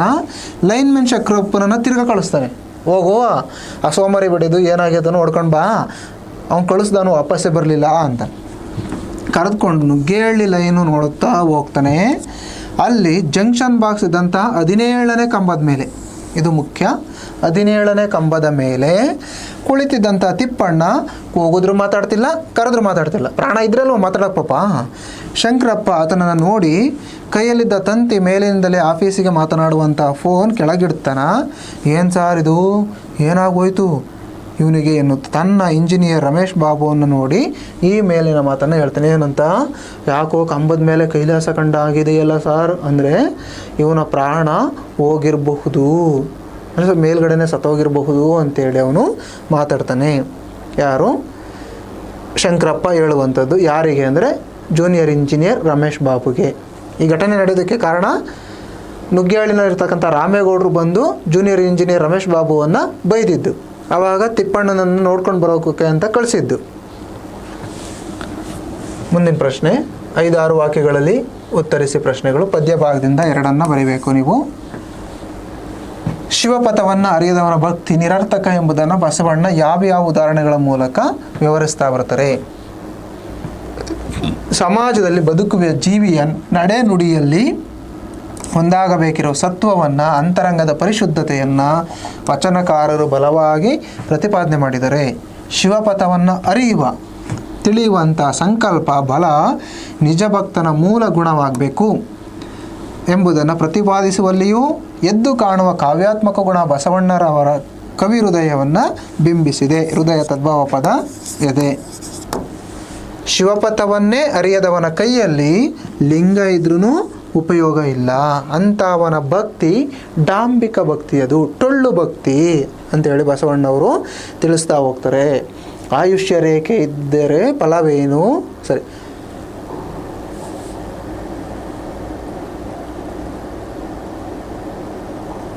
ಅರ್ಥರೇಖೆ ಇದ್ದಲ್ಲಿ ಫಲವೇನು, ಆಯುಷ್ಯ ರೇಖೆ ಇಲ್ಲದ ನಕ್ಕರ ಅಂತಲ್ ಪದ್ಯದಲ್ಲಿ ಐತಲ್ವ ವಚನಗಳಲ್ಲಿ. ಅದು ಅರ್ಥರೇಖೆ. ಅರ್ಥ ಅಂದರೆ ಸಂಪತ್ತು. ಸಂಪತ್ತಿನ ರೇಖೆ ನಮ್ಮ ಕೈಯಲ್ಲಿದ್ರೂ ಅವನು ಬದುಕೋದಕ್ಕೆ ಆಯಸ್ಸೇ ಇಲ್ಲ. ಆ ಸಂಪತ್ತನ್ನು ಅನುಭವಿಸೋಕ್ಕೆ ಅಂದರೆ ಅದು ವ್ಯರ್ಥವಾದದ್ದು. ಹಾಗೆಯೇ ಹಂದೆಯ ಕೈಯಲ್ಲಿ ಚಂದ್ರಾಯುಧವಿದ್ದಲ್ಲಿ ಫಲವೇನು? ಹಂದೆ ಸಮಾನಾರ್ಥಕ ಪದ, ಹೇಡಿ ಪುಕ್ಲ. ಒಬ್ಬ ವೀರನಾದವನಿಗೆ ಶಸ್ತ್ರಾಸ್ತ್ರಗಳನ್ನು ಕೊಟ್ಟರೆ ಅವನು ಓಡಾಡ್ತಾನೆ. ಅದು ಚಂದ್ರ ಆಯುಧ, ಶಕ್ತಿಶಾಲಿಯಾದಂತಹ ಆಯುಧ. ಅಂತಹ ಆಯುಧ ಹೇಡಿಯ ಕೈಯಲ್ಲಿದ್ದರೆ ಏನು ಉಪಯೋಗ ಅವನಿಂದ? ಹಾಗೆಯೇ ಕುರುಡನ ಕೈಗೆ, ಅಂಧಕನ ಕೈಯಲ್ಲಿ ದರ್ಪಣವಿದ್ದ ಫಲವೇನು? ದರ್ಪಣ ಅಂದರೆ ಕನ್ನಡಿ ಕೊಟ್ಟರೆ ಅವನು ಸೌಂದರ್ಯವನ್ನು ನೋಡ್ಕೊಳಕ್ಕಾಗ್ತದಾ? ಇಲ್ಲ. ಹಾಗಾಗಿ ಇವೆಲ್ಲ ವ್ಯರ್ಥ ಪ್ರಯತ್ನಗಳು ಅಂತೇಳಿ ಈ ರೀತಿಯಾಗಿ. ಜೊತೆಗೆ ಮಂಗನ ಕೈಗೆ ಮಾಣಿಕ್ಯ ಕೊಟ್ಟರೂ ಪ್ರಯೋಜನ ಇಲ್ಲ. ಮಾಣಿಕ್ಯ ಅಂದರೆ ನವರತ್ನಗಳಲ್ಲಿ ಅದು ಕೂಡ ಒಂದು ತುಂಬ ಬೆಲೆ ಬಾಳುವಂತಹ ವಸ್ತು. ಅಂತಹ ವಸ್ತುವನ್ನು ಮಂಗನ ಕೈ ಕೊಟ್ಟರೆ, ಕೋತಿ ಕೈ ಕೊಟ್ಟರೆ ಅದೇನು ಮಾಡ್ತದೆ? ಆಟ ಆಡ್ತದೆ ಅಷ್ಟೇ. ಈಗ ನಾವಾದರೆ ಅದು ಬೆಲೆ ಬಾಳುವ ವಸ್ತು ಅಂತ ಬಚ್ಚಿಟ್ಕೊಳ್ತೀವಿ. ಕೋತಿ ಕೈ ಕೊಟ್ಟರೆ ಅದಕ್ಕೆಲ್ಲನೂ ಒಂದೇ, ಕಲ್ಲು ಒಂದೇ, ಮಾಣಿಕ್ಯನೂ ಒಂದೇ. ಈ ರೀತಿಯಾಗಿ ಇಷ್ಟೆಲ್ಲವೂ ಕೂಡ ವ್ಯರ್ಥ ಪ್ರಯತ್ನಗಳು. ಹಾಗೆಯೇ ಒಬ್ಬ ಡಾಂಬಿಕತೆ ಇರ್ತಕ್ಕಂಥವನು ಶಿವನನ್ನು ಪೂಜೆ ಮಾಡಿದ್ರೆ ಅದು ವ್ಯರ್ಥ. ಅವನು ಕಲ್ಮಶವಾದ ಮನಸ್ಸಿನಿಂದ ಕೂಡಿದ್ದು ಸಮಾಜಕ್ಕೆ ಯಾವಾಗಲೂ ಅವನು ಕಂಟಕನಾಗಿದ್ದರೆ ಅವನು ಒಬ್ಬ ಶಿವಭಕ್ತನಾಗೋದಕ್ಕೆ ಯೋಗ್ಯವಲ್ಲ. ಅಂತಹ ಭಕ್ತಿನೂ ಭಕ್ತಿಯಲ್ಲ ಅಂತೇಳಿ ಇಷ್ಟೆಲ್ಲ ಉದಾಹರಣೆಗಳನ್ನು ಕೊಟ್ಟು ಅವರು ತಿಳಿಸ್ತಾರೆ. ಮುಂದಿನ ಪ್ರಶ್ನೆ, ತನಗೆ ಆದ ಅವಮಾನವನ್ನು ದ್ರೌಪದಿ ಭೀಮನಿಗೆ ಹೇಳಿಕೊಂಡ ಬಗೆ ಹೇಗೆ? ಏನು ವಿರಾಟ ರಾಜನ ಆಸ್ಥಾನದಲ್ಲಿ ಕೀಚಕ ಅವಳಿಗೆ ತೊಂದರೆ ಕೊಡ್ತಿರ್ತಾನಲ್ವಾ, ಆವಾಗ ಅವಳೇನು ಮಾಡ್ತಾಳೆ, ಕೊನೆಗೆ ಭೀಮನ ಹತ್ರ ಹೇಳೋದಕ್ಕೆ ಅಂತ ಬರ್ತಾಳೆ. ಯಾವ ರೀತಿಯಾಗಿ? ದ್ರೌಪದಿ ಭೀಮನಲ್ಲಿ ತನಗಾದ ಅವಮಾನವನ್ನು ಬಹಳ ದುಃಖದಿಂದ ಹೇಳ್ಕೊಳ್ತಾ ಬರ್ತಾಳೆ. ದುಃಖ ತದ್ಭವ ಪದ ದುಗುಡ. ದುಃಖ ತದ್ಭವ ಪದ ದುಗುಡ. ಏನು ಹೇಳ್ತಾಳೆ? ನೋಡಪ್ಪ ಭೀಮ, ನಿನ್ನೆ ಮಧ್ಯಾಹ್ನ ಕೀಚಕ ಎನ್ನುವಂತಹ ನಾಯಿ ಎಲ್ಲರ ಎದುರಿಗೆ ರಾಜಸಭೆಯಲ್ಲಿ, ಏನು ಒಬ್ಬಳೇ ಇದ್ದಾಗಲ್ಲ, ಎಲ್ಲರೂ ಇದ್ರೆ ರಾಜಸಭೆಯಲ್ಲಿ ನನ್ನನ್ನು ಕಾಲಿನಿಂದ ಒದ್ದು ಅವಮಾನ ಮಾಡ್ದ. ಅವಳು ಹೇಳ್ತಾಳೆ ಕೀಚಕ ಕುನ್ನಿ ಅಂತ, ನಾಯಿ ಅಂತ ಹೇಳ್ತಾಳೆ ಅವಳು ಕೀಚಕನನ್ನು. ನಿನ್ನಂತಹ ವೀರರು ಗಂಡರು ನನಗೆ ಇರಬೇಕಾದ್ರೂ ಈ ಅವಮಾನಗಳು ಉಚಿತವಾಗಿ ಬಂದುಬಿಟ್ಟಿದ್ದಾವೆ. ವೀರ ತದ್ಭವ ಪದ ಬೀರ. ವೀರ ತದ್ಭವ ಪದ ಬೀರ. ನೀನು ವೀರಾದಿವೀರ ಶೂರ, ನಿನ್ನಂಥ ಶಕ್ತಿಶಾಲಿ ಮನುಷ್ಯ ನನ್ನ ಗಂಡ ಆಗಿದ್ರು ಈ ಎಲ್ಲ ಅವಮಾನಗಳು ಉಚಿತವಾಗಿ ನನಗೆ ಬಂದ್ಬಿಟ್ಟಿದ್ದಾವೆ. ಅಷ್ಟೇ ಅಲ್ಲ, ಅವನು ನನ್ನನ್ನು ಇನ್ಮೇಲೆ ಹಿಂಬಾಲಿಸದೆ ಬಿಡೋದಿಲ್ಲ. ಆದ್ದರಿಂದ ನಾನು ಇನ್ಮೇಲೆ ಬದುಕೋಕ್ಕೂ ನನಗಿಷ್ಟ ಇಲ್ಲ, ಬದುಕೋದು ಅನುಮಾನ. ಹಾಗಾಗಿ ನಾನು ಪ್ರಾಣವನ್ನು ಕಳ್ಕೊಳ್ಬೇಕಾಗ್ತದೆ. ನಾನು ಪ್ರಾಣವನ್ನು ಕಳ್ಕೊಳ್ತೀನಲ್ಲ, ಆ ಪಾತಕ ನಿನ್ನನ್ನು ಸುಮ್ಮನೆ ಬಿಡೋದಿಲ್ಲ ಅಂಥೇಳಿ ಭೀಮನನ್ನು ಅವಳು ಕೆರಳಿಸ್ತಾ ಇದ್ದಾಳೆ. ಯಾಕೆ ಭೀಮ ಸುಮ್ಮನೆ ಇದ್ದಾನೆ ಅಂದರೆ ಅವ್ರ ಅಣ್ಣ ಆಜ್ಞೆ ಮಾಡಿದ್ದಾನೆ, ನಾವಿರೋದು ಅಜ್ಞಾತವಾಸದಲ್ಲಿ, ಯಾರು ಏನೇ ಸಮಸ್ಯೆಗಳನ್ನು ತಂದೊಡ್ಡಿರು ನೀವು ಅದಕ್ಕೆ ಪ್ರತಿಕ್ರಿಯಿಸಬೇಡ್ರಿ ಅಂತ. ಅದಕ್ಕೋಸ್ಕರ ಭೀಮ ಶಾಂತ ಚಿತ್ತದಿಂದ ಇದ್ದಾನೆ. ಅದಕ್ಕೆ ಅವಳು ಹೇಳ್ತಿರೋದು ಇಷ್ಟೆಲ್ಲ ರೀತಿಯಾಗಿ ಹೇಳಿ ಭೀಮನನ್ನು ಕೆರಳಿಸ್ತಾ ಇದ್ದಾಳೆ. ಆ ಪಾತಕ ನಿನ್ನನ್ನು ಸುಮ್ಮನೆ ಬಿಡೋದಿಲ್ಲ ಅಂತೇಳಿ ದ್ರೌಪದಿ ತನ್ನ ಮಾತನ್ನು ಮುಂದುವರಿಸ್ತಾ, ಉಳಿದ 4 ಪತಿಗಳು ಯಾರು, ಧರ್ಮರಾಯ, ಅರ್ಜುನ, ನಕುಲ ಸಹದೇವರು ನನ್ನ ಬಳಿ ಬರೋದೇನಕ್ಕೆ, ಸುಖ ಸಂತೋಷಕ್ಕೆ, ರಂಸೋದಕ್ಕೆ. ಆದರೆ ನನ್ನ ಮರ್ಯಾದದ ಪ್ರಶ್ನೆ ಬಂದಾಗ ಅವರೆಲ್ಲರೂ ನಿರ್ಗಮಿಸ್ತಾರೆ, ಹೊರಟು ಹೋಗ್ತಾರೆ. ನಿನ್ನನ್ನು ಬಿಟ್ಟರೆ ಉಳಿದವರು ನನ್ನ ಕಷ್ಟಕ್ಕೆ ಆಗಲ್ಲ ಕಣಪ್ಪ. ಆದ್ದರಿಂದ ನೀನು ನನ್ನನ್ನು ಸ್ವಲ್ಪ ಪ್ರೀತಿಯಿಂದ ಕರುಣೆ ತೋರಿಸು, ನನ್ನ ಮೇಲೆ ಸ್ವಲ್ಪ ಕರುಣೆಯನ್ನು ತೋರಿಸು, ನಿನ್ನ ಶಾಂತ ಸ್ವಭಾವವನ್ನು ಬಿಟ್ಬಿಡು. ಯಾಕಿಷ್ಟು ಶಾಂತ ರೀತಿಯಿಂದ ಇದೆಯಾ ನೀನು? ನಿನ್ನ ಹೆಂಡತಿಯನ್ನು ಇನ್ನೊಬ್ಬ ಯಾರೋ ತೊಂದರೆ ಕೊಡ್ತಾ ಇದ್ದಾನೆ ಅಂದರೆ ಅದನ್ನು ನಾನು ನಿನ್ನ ಬಳಿ ಹೇಳ್ತಾ ಇದ್ರು ನೀನು ಕೋಪನೇ ಬರ್ತಾ ಇಲ್ವಲ್ಲ ನಿನಗೆ ಅಂತೇಳಿ ಅವಳು ಕೆರಳಿಸ್ತಾ ಇದ್ದಾಳೆ ಭೀಮನ್ನ. ಆ ಕ್ರೂರಿ ಕೀಚಕನನ್ನು ಯಮನ ಕುಟರ ಕಾಣಿಸು ಅಂತ ಹೇಳ್ತಾಳೆ ಅವಳು. ಅದಲ್ಲ, ಈ ರೀತಿಯಾಗಿ ದ್ರೌಪದಿ ಭೀಮನಿಗೆ ಹೇಳ್ಕೊಳ್ತಾಳೆ ತನ್ನ ಸಮಸ್ಯೆಯನ್ನು. ಮುಂದಿನ ಪ್ರಶ್ನೆ, ಮುಂಬೈ ಜಾತಕದಲ್ಲಿ ಮಕ್ಕಳ ಬಾಲ್ಯದ ಚಿತ್ರಣ ಹೇಗಿರ್ತದೆ? ಇದು ಪ್ರಶ್ನೆ ಕೂಡ ನಿನ್ನೆ ದಿನ ಅಥವಾ ಹಿಂದಿನ ಪ್ರಶ್ನೆ ಪತ್ರಿಕೆಯಲ್ಲಿ ತಿಳಿಸಿದ್ದೀನಿ. ಯಾಂತ್ರಿಕ ಬದುಕು ಇಲ್ಲಿರ್ತದೆ. ಚಿಕ್ಕ ವಯಸ್ಸಿನಲ್ಲೇ ನಲಗುವ ಧಾರಣತೆಯನ್ನು ನಾವು ಕವಿತೆಯಲ್ಲಿ ನೋಡ್ತಾ ಹೋಗ್ತೀವಿ. ಇದನ್ನು GS ರುದ್ರಪ್ಪ ಅವರು ಬರೆದಿರ್ತಕ್ಕಂಥದ್ದು. ಜೊತೆಗೆ ಈ ಪದ್ಯ ಅರ್ಜಿ ನಮೂನೆಯಲ್ಲಿ ಇರ್ತಕ್ಕಂತಹ ಪದ್ಯ, ತುಂಬ ಮುಖ್ಯ. ಇದು ಅರ್ಜಿ ನಮೂನೆಯ ಶೈಲಿನಲ್ಲಿ ಬರೆದಿದ್ದಾರೆ. ನಗರದ ವೇಗದ ಬದುಕಿನಂತೆ ಮಕ್ಕಳ ಬಾಲ್ಯವೂ ಸಹ ದಾರುಣ ಸ್ಥಿತಿಯನ್ನು ತಲುಪಿದೆ. ಮಕ್ಕಳು ಬೆಳೀತಕ್ಕಂಥದ್ದು ಎಲ್ಲಿ? ಹುಟ್ಟೋದೆಲ್ಲಿ ಮಕ್ಕಳು? ಆಸ್ಪತ್ರೆಯಲ್ಲಿ. ಮಗು ಜನಿಸಿದ್ದು ಎಲ್ಲಿ? ಆಸ್ಪತ್ರೆಯಲ್ಲಿ. ಬೆಳೆದಿದ್ದು ಬಸ್ಸು, ಕಾರು, ಟ್ರಕ್ಕು, ಎಲೆಕ್ಟ್ರಿಕ್ ಟ್ರೈನ್ಗಳಲ್ಲಿ. ಹೀಗೆ ಬೆಳೀತಾ ಬೆಳೀತಾ ಹೋಗ್ತದೆ. ತಂದೆಯ ಎದೆ ಹಾಲನ್ನು ಸಹ ಕುಡಿಯದೆ ಯಾರೋ ಬೆಳೆಸಿರ್ತಕ್ಕಂಥ ಎಮ್ಮೆ ಕೆಚ್ಚಲು ಹಾಲು ಕಳಿಸಿದಂತಹ ಬಾಟ್ಲಿ ಹಾಲು, ಗ್ರೇಪು, ಸಿರಪ್ಪು, ವಾಟ್ರು, ಈ ಥರದ ಪಾನೀಯಗಳನ್ನು ಅದು ಕುಡಿದು ಬೆಳೀತದೆ. ಕೊನೆಗೆ ಹೊಟ್ಟೆ ತುಂಬಿಸ್ಕೊಳ್ತದೆ. ಬೆಳಗಿನಿಂದ ಸಂಜೆಯ ತನಕ ಲಕ್ಷ ಚಕ್ರಗಳು ಉರುಳುವಂತಹ ಒಂದು ಸ್ಥಿತಿಗಳನ್ನು, ದೃಶ್ಯಗಳನ್ನು ನೋಡ್ತತೆ. ಅದೇ ಅವಸರದ ಹೆಜ್ಜೆಗಳನ್ನು ಆಗ್ತಾ ತನ್ನ ಬದುಕನ್ನು ಕಟ್ಕೊಳ್ತಾ ಹೋಗ್ತದೆ, ಜನಗಳನ್ನ ನೋಡ್ತಾ ಹೋಗ್ತದೆ. ಇದೇ ರೀತಿಯ ವಾತಾವರಣದಲ್ಲಿ ಮಗು ಕಲ್ತಿದ್ದೇನು? ಕ್ಯೂ ನಿಲ್ಲೋದು, ಫುಟ್ಪಾತ್ನಲ್ಲೇ ಸಂಚರಿಸೋದು, ಎಚ್ಚರಿಕೆಯಿಂದ ರಸ್ತೆ ದಾಟೋದು. ಮಗುವಿನ ತಾನಾಗಿ ಕಲ್ತಿದ್ದು ಬಸ್ ಸ್ಟಾಪಿನಲ್ಲಿ ನಿಂತ ಬಣ್ಣಗಳ ಕಡೆಗೆ ಕಣ್ಣಾಡಿಸುವುದನ್ನು, ಜೊತೆಗೆ ರಸ್ತೆಯ ಅಂಚಿನಲ್ಲಿರ್ತಕ್ಕಂತಹ ಜಾಹೀರಾತುಗಳನ್ನು, ಇಷ್ಟೆಲ್ಲ ಮಗು ಕಲಿತಾ ಹೋಗ್ತದೆ. ಇದು ನಗರದ ಒಂದು ಚಿತ್ರಣ. ಮುಂದಿನ ಭಾಗ 40ನೇ ಪ್ರಶ್ನೆ, ತುಂಬ ಮುಖ್ಯ. ಇದು 37, 38, 39, 40ನೇ ಪ್ರಶ್ನೆ. ಇಷ್ಟರಲ್ಲಿ ನೀವು ಯಾವುದಾದ್ರೂ 2 ಪ್ರಶ್ನೆಗಳನ್ನು ಬರೀಬೇಕು. ಇಲ್ಲಿ 40ನೇ ಪ್ರಶ್ನೆಗೆ ಅವನೇ ಉತ್ತರವನ್ನು ಕೊಟ್ಟಿರೋದ್ರಿಂದ ಒಂದು ಪದ್ಯ ಭಾಗವನ್ನು ಕೊಟ್ಟು ಈ ಪ್ರಶ್ನೆಯನ್ನು ನೀವು ಯಾವುದೇ ಕಾರಣಕ್ಕೂ ಬಿಟ್ಟು ಬರಬಾರ್ದು.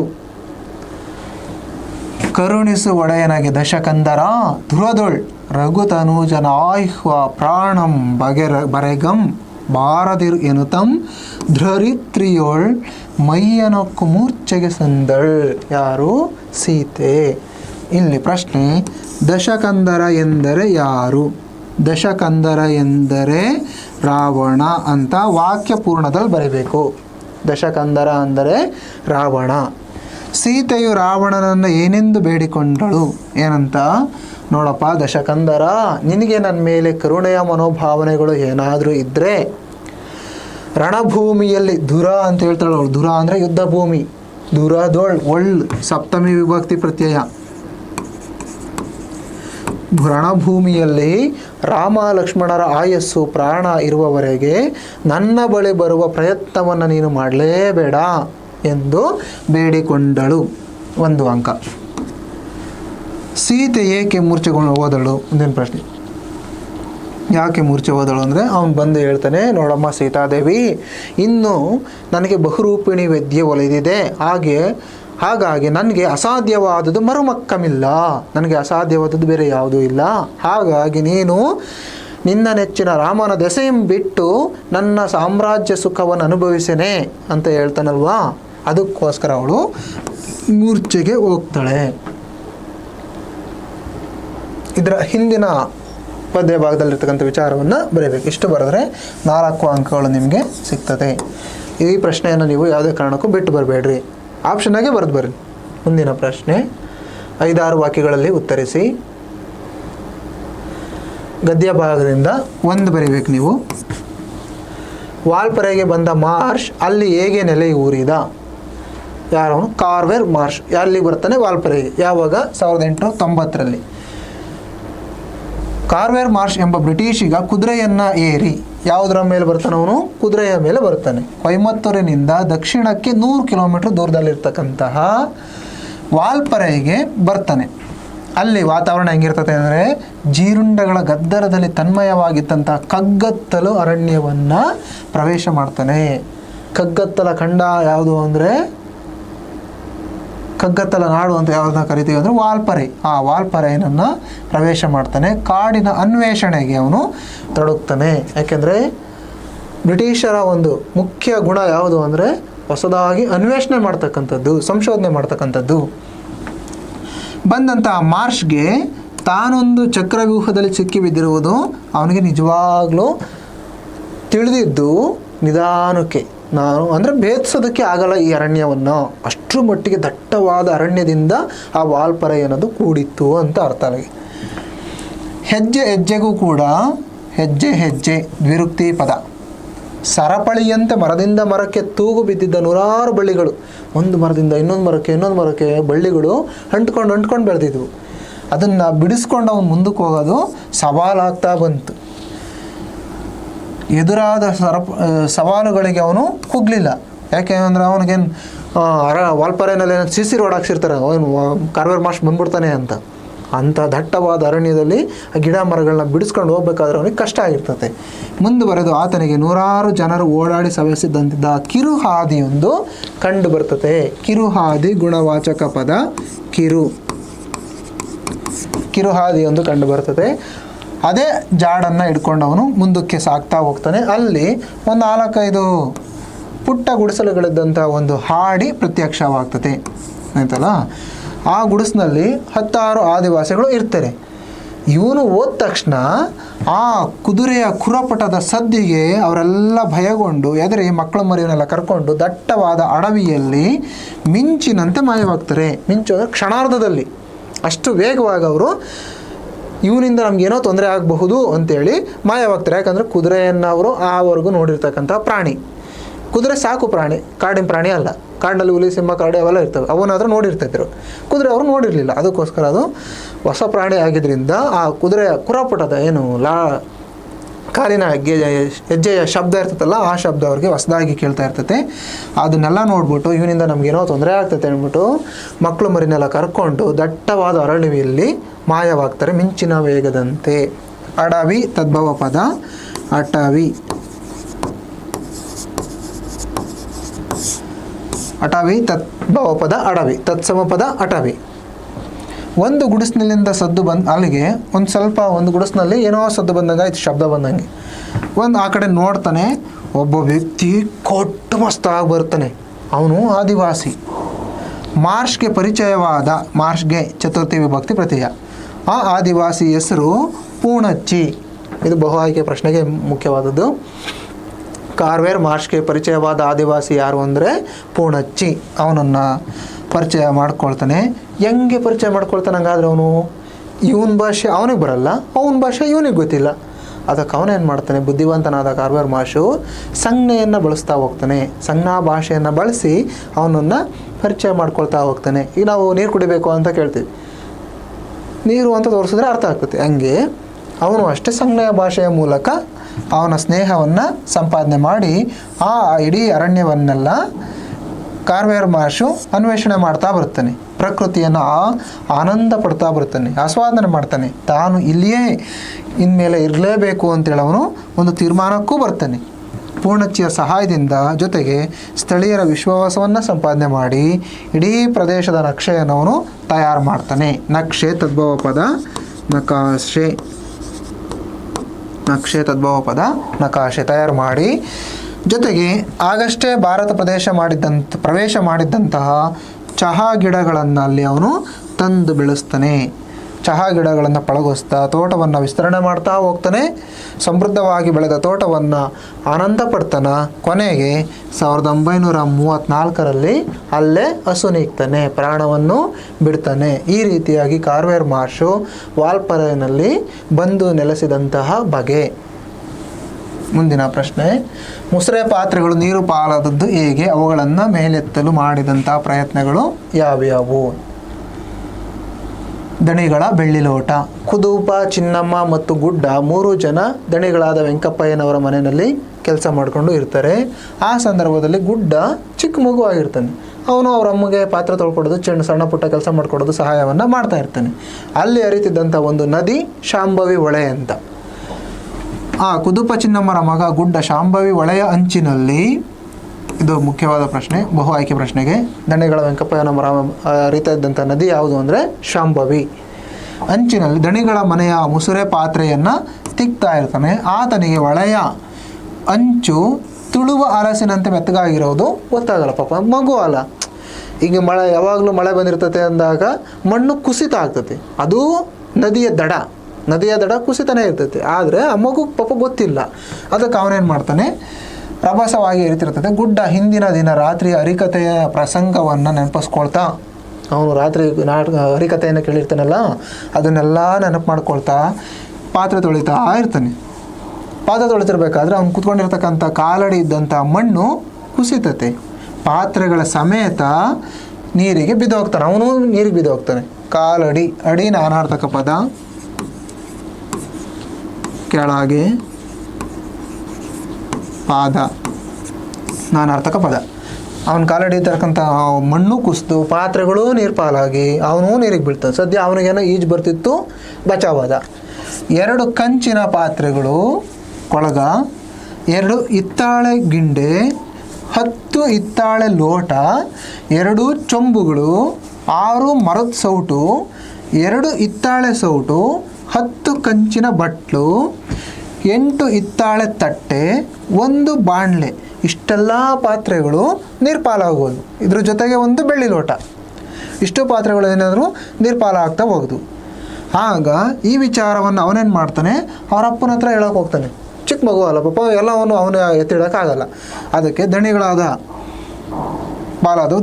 ಪತ್ನಿಗೆ ಅವರ ಅಪ್ಪ ಕೊಟ್ಟ 1 ಬೆಳ್ಳಿ ಲೋಟನೂ ಅದ್ರ ಕೂಡ ಜೊತೆಗೆ ಸೇರಿಕೊಂಡಿತ್ತು.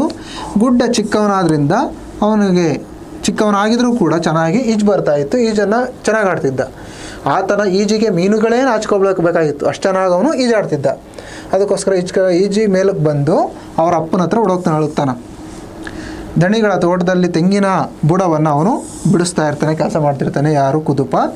ಕುದುಪನಿಗೆ ಮಗನ ಮಾತು ಕೇಳಿ ಎದೆ ಬಡಿತ ಸ್ತಬ್ಧಗೊಡ್ತತೆ. ಏನಪ್ಪ ಮಾಡೋದು, ದಣಿಗಳು ನಮ್ಗೇನು ಶಿಕ್ಷೆ ಕೊಡ್ತಾರೋ, ನಾವು ಇನ್ನೇನು ಕೆಲಸ ಮಾಡಬೇಕು, ನನ್ನ ಮಗಂಗೆ ಏನು ಶಿಕ್ಷೆ ಕೊಡ್ತಾರೋ, ಈ ಎಲ್ಲ ರೀತಿಯಾಗಿ ಅವನು ದಿಗ್ಭ್ರಾಂತನಾಗ್ತಾನೆ. ಅದಕ್ಕೆ ಬಂದು ನೋಡ್ತಾನೆ, ಮುಸುರೆ ಪಾತ್ರೆಗಳೆಲ್ಲನ ನೀರು ಪಾಲಾಗಿರ್ತತೆ. ದಣಿಗಳೇನಾದ್ರೂ ಈ ವಿಷಯವನ್ನು ಅವ್ರಿಗೆ ಗೊತ್ತಾದರೆ ಅವರ ಸಿಟ್ಟಿನ ಭರಕ್ಕೆ ನಾವೆಲ್ಲ ಒಳೆ ಪಾಲಾಗುವುದು ಖಂಡಿತ ಅಂತೇಳಿ ಅವನು ಯೋಚನೆ ಮಾಡಿ ಥಟ್ಟನೆ ಅವನ ಬಟ್ಟೆ ಬರನೆಲ್ಲ ಕಿತ್ತು ಬಿಸಾಕಿ ಒಳೆನಲ್ಲಿ ಹೋಗಿ ಮುಳುಗ್ತಾನೆ. ಯಾಕೆಂದರೆ ಪಾತ್ರೆಗಳ ಮುಳುಗೋಗ್ತಾವಲ್ಲ ತಳಕ್ಕೆ. ಅದಕ್ಕೆ ಪಾತ್ರೆಗಳು ಕೆಲವು ಸಿಗ್ತವೆ, ಕೆಲವು ಸಿಗೋದಿಲ್ಲ. ಆ ಸಿಗದೇ ಇರ್ತಕ್ಕಂಥ ಒಂದು ಪಾತ್ರೆಯಲ್ಲಿ ಕೊನೆಗೆ ಬೆಳ್ಳಿ ಲೋಟ ಅನ್ನೋದು ಇರ್ತತೆ. ಆ ಬೆಳ್ಳಿ ಲೋಟವನ್ನು ದಣಿಗಳ ವೆಂಕಪ್ಪಯ್ಯನವರ ಪತ್ನಿಗೆ ಅವರ ತಂದೆ ಮದುವೆ ಸಂದರ್ಭದಲ್ಲಿ ಉಡುಗೊರೆಯಾಗಿ ಕೊಟ್ಟಿರ್ತಾರೆ. ಅದನ್ನು ಅವಳು ಹೇಳೇ ಕೊಡ್ತಿರ್ತಾಳೆ ದಿನನಿತ್ಯನೂ. ಈ ಬೆಳ್ಳಿ ಲೋಟ ನಮ್ಮ ತಂದೆ ನಮ್ಮ ಮದುವೆಯಲ್ಲಿ ಸಂದರ್ಭದಲ್ಲಿ ಉಡುಗೊರೆಯಾಗಿ ಕೊಟ್ಟಿದ್ದು, ಇದು ಇವತ್ತಿನ ಯಾವ ಆಚಾರ್ಯನೂ ಮಾಡೋದಿಲ್ಲ, ಹಾಗಾಗಿ ಇದನ್ನು ಕಾಪಾಡ್ಕೊಳ್ಳಿ ಹುಷಾರಾಗಿ ಅಂತ ಹೇಳ್ಕೊಟ್ಟಿದ್ರು ಈ ರೀತಿಯಾಗಿದ್ದ ಸಮಸ್ಯೆಗಳು ಆಗೋಗ್ತವೆ. ಇದು ಅಚಾತುರ್ಯವಾಗಿ ನಡೀತಕ್ಕಂತಹ ಘಟನೆ. ಇಷ್ಟು ವಿಚಾರಗಳನ್ನು ನೀವು ಬರಿಬೇಕು.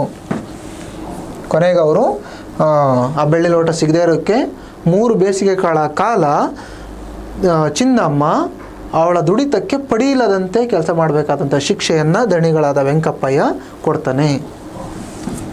ಮುಂದಿನ ಪ್ರಶ್ನೆ, ಆನೆ ರೆಹಮಾನ್ ಅಂಗಡಿಯನ್ನು ಬೀಳಿಸಿದ ಸಂದರ್ಭವನ್ನು ವಿವರಿಸಿ. ಪ್ರತಿ ಬೇಸಿಗೆಯಲ್ಲೂ ಆ ಆನೆಯದು ಏನಾದರೂ ಒಂದು ರಾದ್ದಾಂತ ಇರ್ತಾಯಿತ್ತು. ಅದೇನು ಆನೆ ಏನಾದರೂ ಕಿತಾಪತಿ ಮಾಡ್ತಿತ್ತೋ ಅಥವಾ ಉರಿ ಬಿಸಿಲಿನ ಸೆಕೆಗೆ ಸೈರಣೆ ಕಳೆದುಕೊಳ್ತಿತ್ತೋ, ಜನಗಳ ಅಸಹನೆ ಇದಕ್ಕೆ ಕಾರಣವೋ ಹೇಳೋದು ತುಂಬ ಕಷ್ಟ. ಸೈರಣೆ ಅಂದರೆ ತಾಳ್ಮೆ.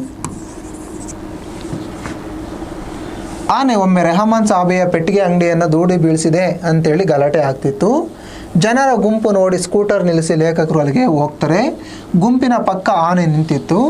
ಜನ ರಹಮಾನ್ ಪುಕಾರುಗಳನ್ನು ಆಲಿಸ್ತಾ ಇದ್ರು, ದೂರುಗಳನ್ನು ಹೇಳ್ತಾ ಇದ್ದ, ಹಂಗೆ ಮಾಡ್ತು ಹಿಂಗೆ ಮಾಡ್ತು, ಅಷ್ಟೆಲ್ಲ ಚಲಾಪಿಲ್ಲಿ ಮಾಡತ್ತೆ, ಇದಕ್ಕೆಲ್ಲ ಕಾರಣ ಯಾರು? ಕೃಷ್ಣೇಗೌಡ. ಅವನು ಇದಕ್ಕೆಲ್ಲ ಹಣವನ್ನು ಕಟ್ಕೊಡ್ಬೇಕು ಅಂತ. ಬಾಳೆಹಣ್ಣು ಕೊಡಲಿಲ್ಲ ಅಂತೇಳಿ ಪೆಟ್ಟಿಗೆ ಅಂಗಡಿಯನ್ನು ದೂಡಿ ಬೀಳಿಸಿದೆ, ಇದಕ್ಕೆಲ್ಲ ಕೃಷ್ಣೇಗೌಡರು ನಷ್ಟ ಕಟ್ಕೊಡ್ಬೇಕು ಎಂದು ದೊಡ್ಡ ಗಂಟಲಿನಲ್ಲಿ ಜೋರಾಗಿ ಅವನು ಕೂಗಾಡ್ತಾ ಇದ್ದ. ಜೊತೆಗೆ ಒಡೆದ ಸೋಡಾ ಬಾಟ್ಲಿಗಳನ್ನು ಕೂಡ ಅವನು ತೋರಿಸ್ದ. ಬಿದ್ದಿದ್ದ ಬೀಡಿ, ಬೆಂಕಿಪಟ್ಟಣ, ಪೆಪ್ಪರ್ಮೆಂಟ್ಗಳನ್ನು ನೆರೆದವರಿಗೆ ತೋರಿಸ್ತಾ ಬಂದ. ನೆರೆದವರು ಅಲ್ಲಿ ಸೇರಿದ್ದಂಥ ಜನರಿಗೆ. ಕೆಲವರು ಆನೆಯನ್ನು ದೂಷಿಸುವುದು ತಪ್ಪೆಂದು, ಪಾಪ ಆ ಮೂಕ ಪ್ರಾಣಿ ಅದೇನು ಮಾಡ್ತತ್ತಪ್ಪ, ಇದು ತಪ್ಪ್ಯಾರು? ಕುಡುಕ ವೇಲಾಯುಧ. ಅವನು ಯಾವಾಗಲೂ ಕುಡಿದು ಪ್ರಜ್ಞೆ ತಪ್ಪಿದ್ರೆ ಆನೆ ಎಲ್ಲ ಅಂತ ಇರ್ತತೆ.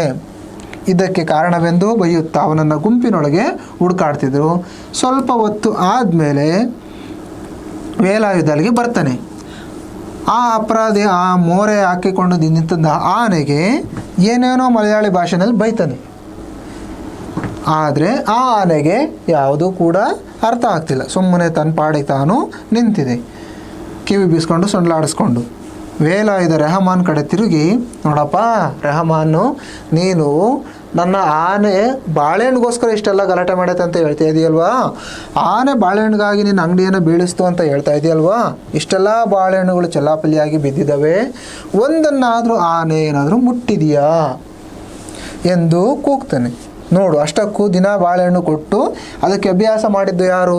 ನಾನೋ ನೀವೋ ಅಂಥೇಳಿ ರೆಹಮಾನ್ ಮೇಲೇ ಜವಾಬುಗಳನ್ನು ಕೊಡ್ತಾ ಹೋಗ್ತಾನೆ. ಅಲ್ಲಿದ್ದವರೆಲ್ಲ ಕೊಂಚ ಆನೆ ಪರವಾಗಿ ಸಹಾನುಭೂತಿ ಇದ್ದವರು ಎಂಬಂತೆ ಕಾಣ್ತಿತ್ತು. ಹಾಗಾಗಿ ವೇಲಾಯುಧ ಬಂದ ನಂತರವೂ ಜಗಳ ಅರಿಯಂಗೆ ಆಗಲಿಲ್ಲ. ಇವನು ಆನೆಯಿಂದನೇ ಆಗಿದ್ದು ಅಂತ ಹೇಳ್ತಾನೆ. ಬಾಳೆಹಣ್ಣು ತಿನ್ನೋಕೆ ಬಂದು ಹಿಂಗೆಲ್ಲ ಆಯಿತು ಅಂತ. ಯಾರು? ರೆಹಮಾನು. ಬಾಳೆಹಣ್ಣು ಕೊಟ್ಟು ಕಲಿಸಿರೋದು ಯಾರು? ನೀವೇ ತಾನೇ ಅಂತ ವೇಲಾಯುಧ ಅವನ ಮೇಲೆ ಜಗಳಕ್ಕೆ ಹೋಗಿದ್ದಾನೆ. ಈ ರೀತಿಯಾಗಿ ಆನೆ ರೆಹಮಾನ್ ಅಂಗಡಿಯನ್ನು ಬೀಳಿಸಿದಂತಹ ಸಂದರ್ಭ. ಮುಂದಿನ ಪ್ರಶ್ನೆ, ನಾಗರಾಜನ ನಿಗೂಢ ಸಾವಿನ ಬಗ್ಗೆ ಜನರ ಅಭಿಪ್ರಾಯಗಳು ಏನು? ನಾಗರಾಜ ಕೊನೆಗೆ ಕಾಣೆ ಆಗ್ತಾನೆ. ಅದು ಜನರ ಬಾಯಿಗೆ ಯಾವ್ಯಾವ ರೀತಿ ಮಾತಾಡ್ಕೊಳ್ತಾರೆ ಅವ್ರವ್ರ ಬಗ್ಗೆ, ಯಾರು? ನಾಗರಾಜನ ಬಗ್ಗೆ ಅಂತ. ನಾಗರಾಜನ ನಿಗೂಢನ ಸಾವಿನ ಬಗ್ಗೆ ಹಲವಾರು ಅಭಿಪ್ರಾಯಗಳು ಹುಟ್ಕೊಳ್ತವೆ. ಕೆಲವರು ಏನು ಅಂದ್ಕೊಳ್ತಾರೆ, ಸಾರ್ವಜನಿಕ ಸಭೆಯಲ್ಲಿ ಅವನಿಗೆ ಅವಮಾನ ಆಗ್ತದೆ, ಆ ಅವಮಾನವನ್ನು ತಡ್ಕೊಳಕ್ಕಾಗದೆ ಆತ್ಮಹತ್ಯೆ ಮಾಡ್ಕೊಂಡೋಗ್ಬಿಟ್ಟ ಯಾರು? ನಾಗರಾಜ ಅಂತ ಮಾತಾಡ್ಕೊಳ್ತಾರೆ. ಏನು ಅವಮಾನ ಆಯಿತು ಅವನಿಗೆ? ಗಂಧದ ಮರ ಸಾಗಾಣಿಕೆ ಮಾಡ್ತಿದ್ದಂಥ ಗಂಗಾಧರ ಅವನ ಮೇಲೆ ಆರೋಪ ಮಾಡ್ತಾನೆ. ಕೃಷ್ಣೇಗೌಡನಿಂದ ಇವನು ಹಣವನ್ನು ಪಡ್ಕೊಂಡು ಕೃಷ್ಣೇಗೌಡನ ಆನೆಯನ್ನು ಅದ್ಭುತವಾಗಿಡ್ತಾ ಇಲ್ಲ ಅಂತ. ಆ ಅವಮಾನ ತಡ್ಕೊಳಕ್ಕಾಗದೆ ಅವನು ಆತ್ಮಹತ್ಯೆ ಮಾಡ್ಕೊಬಿಟ್ಟಿದ್ದಾನೆ ಅಂತ. ಅದು ಒಂದು. ಆಮೇಲೆ ಮೊದಲಿಗೆ ಕೃಷ್ಣೇಗೌಡರ ಆನೆ ಅವಮಾನವನ್ನು ದುರ್ಗಮಯವಾದ ಕಾಡಿನಲ್ಲಿ ಎಲ್ಲೋ ಒಂದು ಕಡೆ ಕೊಂದು ನೆಲಕ್ಕೆ ಹಾಕಿ ತಿಕ್ಕಿಬಿಟ್ಟೈತೆ ಅಂಥೇಳಿ ಅನುಮಾನ ಪಡ್ತಾರೆ. ಹಾಗೆ ಆಗಿದ್ದರೆ ಆ ಆನೆಯ ನಿಮಿತ್ತ ನಡೆದ ಎಲ್ಲ ಘಟನೆಗಳಿಗೂ ಒಂದು ಅರ್ಥ ಸಿಕ್ತಿತ್ತೋ ಏನೋ ಗೊತ್ತಿಲ್ಲ. ಪೊಲೀಸರು ಕಾಡೆಲ್ಲ ಹುಡುಕಾಡಿ ನಾಗರಾಜನ ಕೋವಿ ಸಿಕ್ಕಿದೆ, ಆದರೆ ಹೆಣ ಸಿಗಲಿಲ್ಲ ಅಂಥೇಳಿ ಮಹಾಜರನ್ನು ಬರ್ಕೊಳ್ತಾರೆ. ಅವನು ಇದ್ದಂಥ ಶಿಕಾರಿ ಗಂಡಿಯಿಂದ ಮೂಡಿಗೆರೆಯಿಂದ 14 ಕಿಲೋಮೀಟರ್ ದೂರದಲ್ಲಿ ಆ ಕೋವಿ ಅನ್ನೋದು ಸಿಗ್ತತೆ. ಇನ್ನು ಕೆಲವರು ಅಭಿಪ್ರಾಯ ಪಡೋ ಪ್ರಕಾರ ನಾಗರಾಜನಿಗೆ ಇದ್ದಕ್ಕಿದ್ದಂತೆ ಮನಃಪರಿವರ್ತನೆಯಾಗ್ಬಿಟ್ಟು ಕೋವಿ ತೆಗೆದು ಚರಂಡಿಗೆ ಬಿಸಾಕಿ ಧರ್ಮಸ್ಥಳದ ಬಸ್ಸು ಹತ್ತಿದನೆಂದು, ತಲೆ ಬೋಳಿಸ್ಕೊಂಡು ಧರ್ಮಸ್ಥಳದೆಲ್ಲ ಓಡಾಡ್ತಿದ್ದಾನೆಂದು ನಾವು ಅವನನ್ನು ಕಣ್ಣಾರೆ ನೋಡಿದ್ದೀವಿ ಅಂತಲೂ ಕೆಲವು ಜನ ಹೇಳ್ತಾರೆ. ಇನ್ನು ಕೆಲವರು ನಾಗರಾಜ ಆನೆ ಬೆನ್ನಟ್ಟಿ ಹೋದವನು ದಾರಿಯಲ್ಲಿ ವಾಪಸ್ ಬರ್ತಿರ್ಬೇಕಾದ್ರೆ ಎದುರಿಗೆ ಏನು ಮಾಡ್ತಾನೆ, ಗಂಧದ ಕಳ್ಳ ಸಾಗಾಣಿಕೆ ಮಾಡ್ತಿದ್ದಂಥ ಗಂಗಾಧರ ಸಿಕ್ಬಿಟ್ಟ. ಗಂಗಾಧರನ ಕಾರಿಗೆ ಕೈ ಅಡ್ಡ ಹಾಕಿ ಒಳಗಡೆ ಏನಿದೆ ಅಂತ ಇಣುಕಿ ನೋಡಿದಾಗ ಆ ಕಾರಿನ ಗಾಜನ್ನು ಮೇಲಕ್ಕೇರಿಸ್ಬಿಟ್ಟು ದೇಹ ಹೊರಭಾಗದಲ್ಲಿ ತಲೆ ಒಳಭಾಗದಲ್ಲಿ ಇರಿಸಿ ಅವನ್ನ ಕೊಲೆ ಮಾಡಿದರೆ ಗಂಗಾಧರ ಅಂತೇಳಿ ಕೆಲವು ಜನ ಆರೋಪವನ್ನು ಹೊರಿಸ್ತಾ ಹೋಗ್ತಾರೆ, ಅಥವಾ ಅನುಮಾನವನ್ನು ಪಡ್ತಾ ಹೋಗ್ತಾರೆ, ಅಥವಾ ಊಹೆ ಕಲ್ಪನೆಗಳನ್ನು ಮಾಡ್ಕೊಳ್ತಾರೆ. ಕೊನೆಗೆ ಗಾಡ್ ರಾಮಪ್ಪ ಕೂಡ ನಾಗರಾಜನ ಸಾವಿನ ಬಗ್ಗೆ ಹೇಳಿದ ದೃಢವಾದ ಮಾತುಗಳು ಆತನ ಸಾವಿಗೆ ಕುರಿತಂತೆ ಇನ್ನೂ ಕೆಲವು ಅನುಮಾನಕ್ಕೆ ಎಡೆ ಮಾಡಿಕೊಟ್ವು. ಇಷ್ಟು ವಿಚಾರಗಳನ್ನು ನೀವು ಬರೀಬೇಕು. ಕೊನೆಗೆ ಭಾಷಾಭ್ಯಾಸದಲ್ಲಿ ನಿಮಗೀಗ ಸಮಾನಾರ್ಥಕ ಪದ ಕೇಳಿದ್ದಾನೆ. ಸುತ ಸಮಾನಾರ್ಥಕ ಪದ ಮಗ ಮತ್ತು ಪುತ್ರ. ಬಂಗಾರ ಚಿನ್ನ ಹೊನ್ನು. ನಂಜು ವಿಷ ಪಾಷಾಣ. ದುರ್ಗಂಧ ಗುಣವಾಚಕ ದುರ್ಜನ ಗುಣವಾಚಕ ದುರ್. ಕ್ರೂರ ಕರ್ಮ ಕ್ರೂರ ಕೆಟ್ಟ ಕರ್ಮ ಅಂತ. ಗಟ್ಟಿಪಾದ ಗಟ್ಟಿ. ಕ್ರಿಯಾಪದಗಳ ಧಾತು ರೂಪಗಳನ್ನು ಬರೆಯಬೇಕಿಲ್ಲಿ. ತೂಗಿದನು ತೂಗು. ಕೊಟ್ಟರು ಕೊಡು ಮೂಲ. ಓದುವಳು ಓದು ಮೂಲ ಪದಗಳನ್ನ ಬರೀಬೇಕು ಧಾತು. ದ್ವಿರುಕ್ತಿ ಪದಗಳ ಸ್ವಂತ ವಾಕ್ಯದಲ್ಲಿ ಬರೆಯಬೇಕು. ಹಚ್ಚ ಹಸಿರು. ಮಲೆನಾಡಿನಲ್ಲಿರ್ತಕ್ಕಂಥ ಎಲ್ಲ ಗಿಡ ಮರಗಳು ಸದಾಕಾಲ ಹಚ್ಚ ಹಸಿರಿನಿಂದ ಕೂಡಿರುತ್ತವೆ. ಎಷ್ಟು ಬರೆದ್ರೆ ಆಯಿತು. ಬೇಡ ಇವಾಗ ನನಗೆ ಹಸಿವಿಲ್ಲ, ಹಾಗಾಗಿ ನನಗೆ ಊಟ ಬೇಡವೇ ಬೇಡ. ಮೆಲ್ಲನೆ ಅಲ್ಲಿ ಯಾವುದೋ ಒಂದು ಕಾಡು ಪ್ರಾಣಿ ಇದೆ, ಅದಕ್ಕೆ ಗೊತ್ತಾಗದಂತೆ ತಿಳಿಯದಂತೆ ಮೆಲ್ಲನೆ ಬಾ. ಸ್ವಂತ ವಾಕ್ಯದ 2 ಪದಗಳ ವಿಭಕ್ತಿ ಪ್ರತ್ಯಯಗಳನ್ನು ಬರೀಬೇಕು. ಬಸಲಿಂಗನಿಗೆ ಚತುರ್ಥಿ ವಿಭಕ್ತಿ ಪ್ರತ್ಯಯ.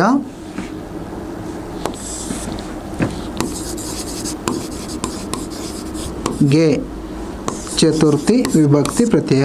ಇದೇ ರೀತಿಯಾಗಿ ನೀವು ಪರೀಕ್ಷೆಯಲ್ಲಿ ಬರೀಬೇಕು. ಗೆ ಅನ್ನೋದು ಚತುರ್ಥಿ ವಿಭಕ್ತಿ ಪ್ರತ್ಯಯ. ಗದ್ಯದೊಳ್ ಒಳ್. ಸಪ್ತಮಿ.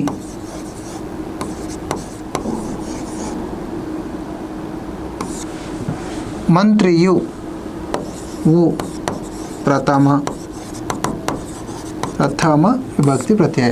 ಈ ರೀತಿಯಾಗಿ ವಿಭಕ್ತಿ ಪ್ರತ್ಯಯಗಳನ್ನು ಬರೀಬೇಕು. ಆಮೇಲೆ ತತ್ಸಮ ತದ್ಭಾವ. ಯಸ ಜಸ ಯಶ. ಯಕಾರ ಜಕಾರ ಆಗ್ತದೆ, ಶಕಾರ ಸಕಾರ ಆಗ್ತವೆ. ಪರೀಕ್ಷಿಸು.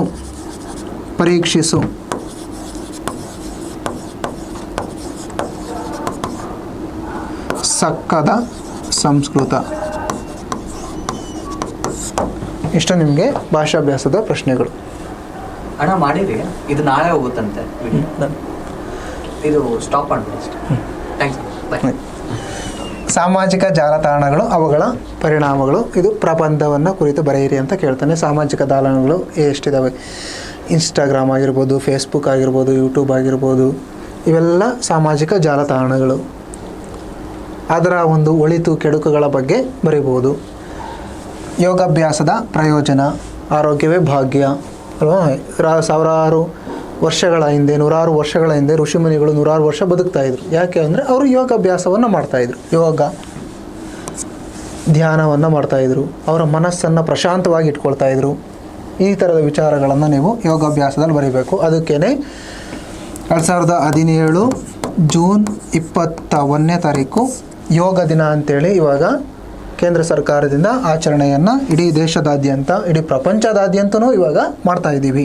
ಈ ವಿಚಾರಗಳನ್ನು ನೀವಿಲ್ಲಿ ಬರೀಬೇಕಾಗ್ತದೆ. ಪ್ರಬಂಧ ಬರೆಯುವಾಗ ಪೀಠಿಕೆ, ವಿಷಯ ವಿವರಣೆ, ಉಪಸಂಹಾರ, ಇಷ್ಟು ವಿಚಾರಗಳನ್ನು ನೀವು ಪ್ರಬಂಧಕ್ಕೆ ಬರೀಬೇಕು. ಇನ್ನು ಪತ್ರಲೇಖನ, ಈಗಾಗಲೇ ಎಲ್ಲ ವಿಡಿಯೋದಲ್ಲೂ ಕೂಡ ಪತ್ರಲೇಖನದ ಬಗ್ಗೆ ತಿಳಿಸಿದ್ದೀನಿ. ಇಷ್ಟು ವಿಚಾರಗಳನ್ನು ನೀವು ಬರೆದ್ರೆ 80 ಅಂಕಗಳು ಆಯಿತು. ಇಷ್ಟು ನಿಮಗೆ 2ನೇ ಮಾದರಿ ಪ್ರಶ್ನೆ ಪತ್ರಿಕೆ. ಇಷ್ಟನ್ನು ಹೇಳ್ತಾ ಇವತ್ತಿನ ತರಗತಿಯನ್ನು ಮುಕ್ತಾಯಗೊಳಿಸೋಣ. ಎಲ್ರಿಗೂ ನಮಸ್ಕಾರ.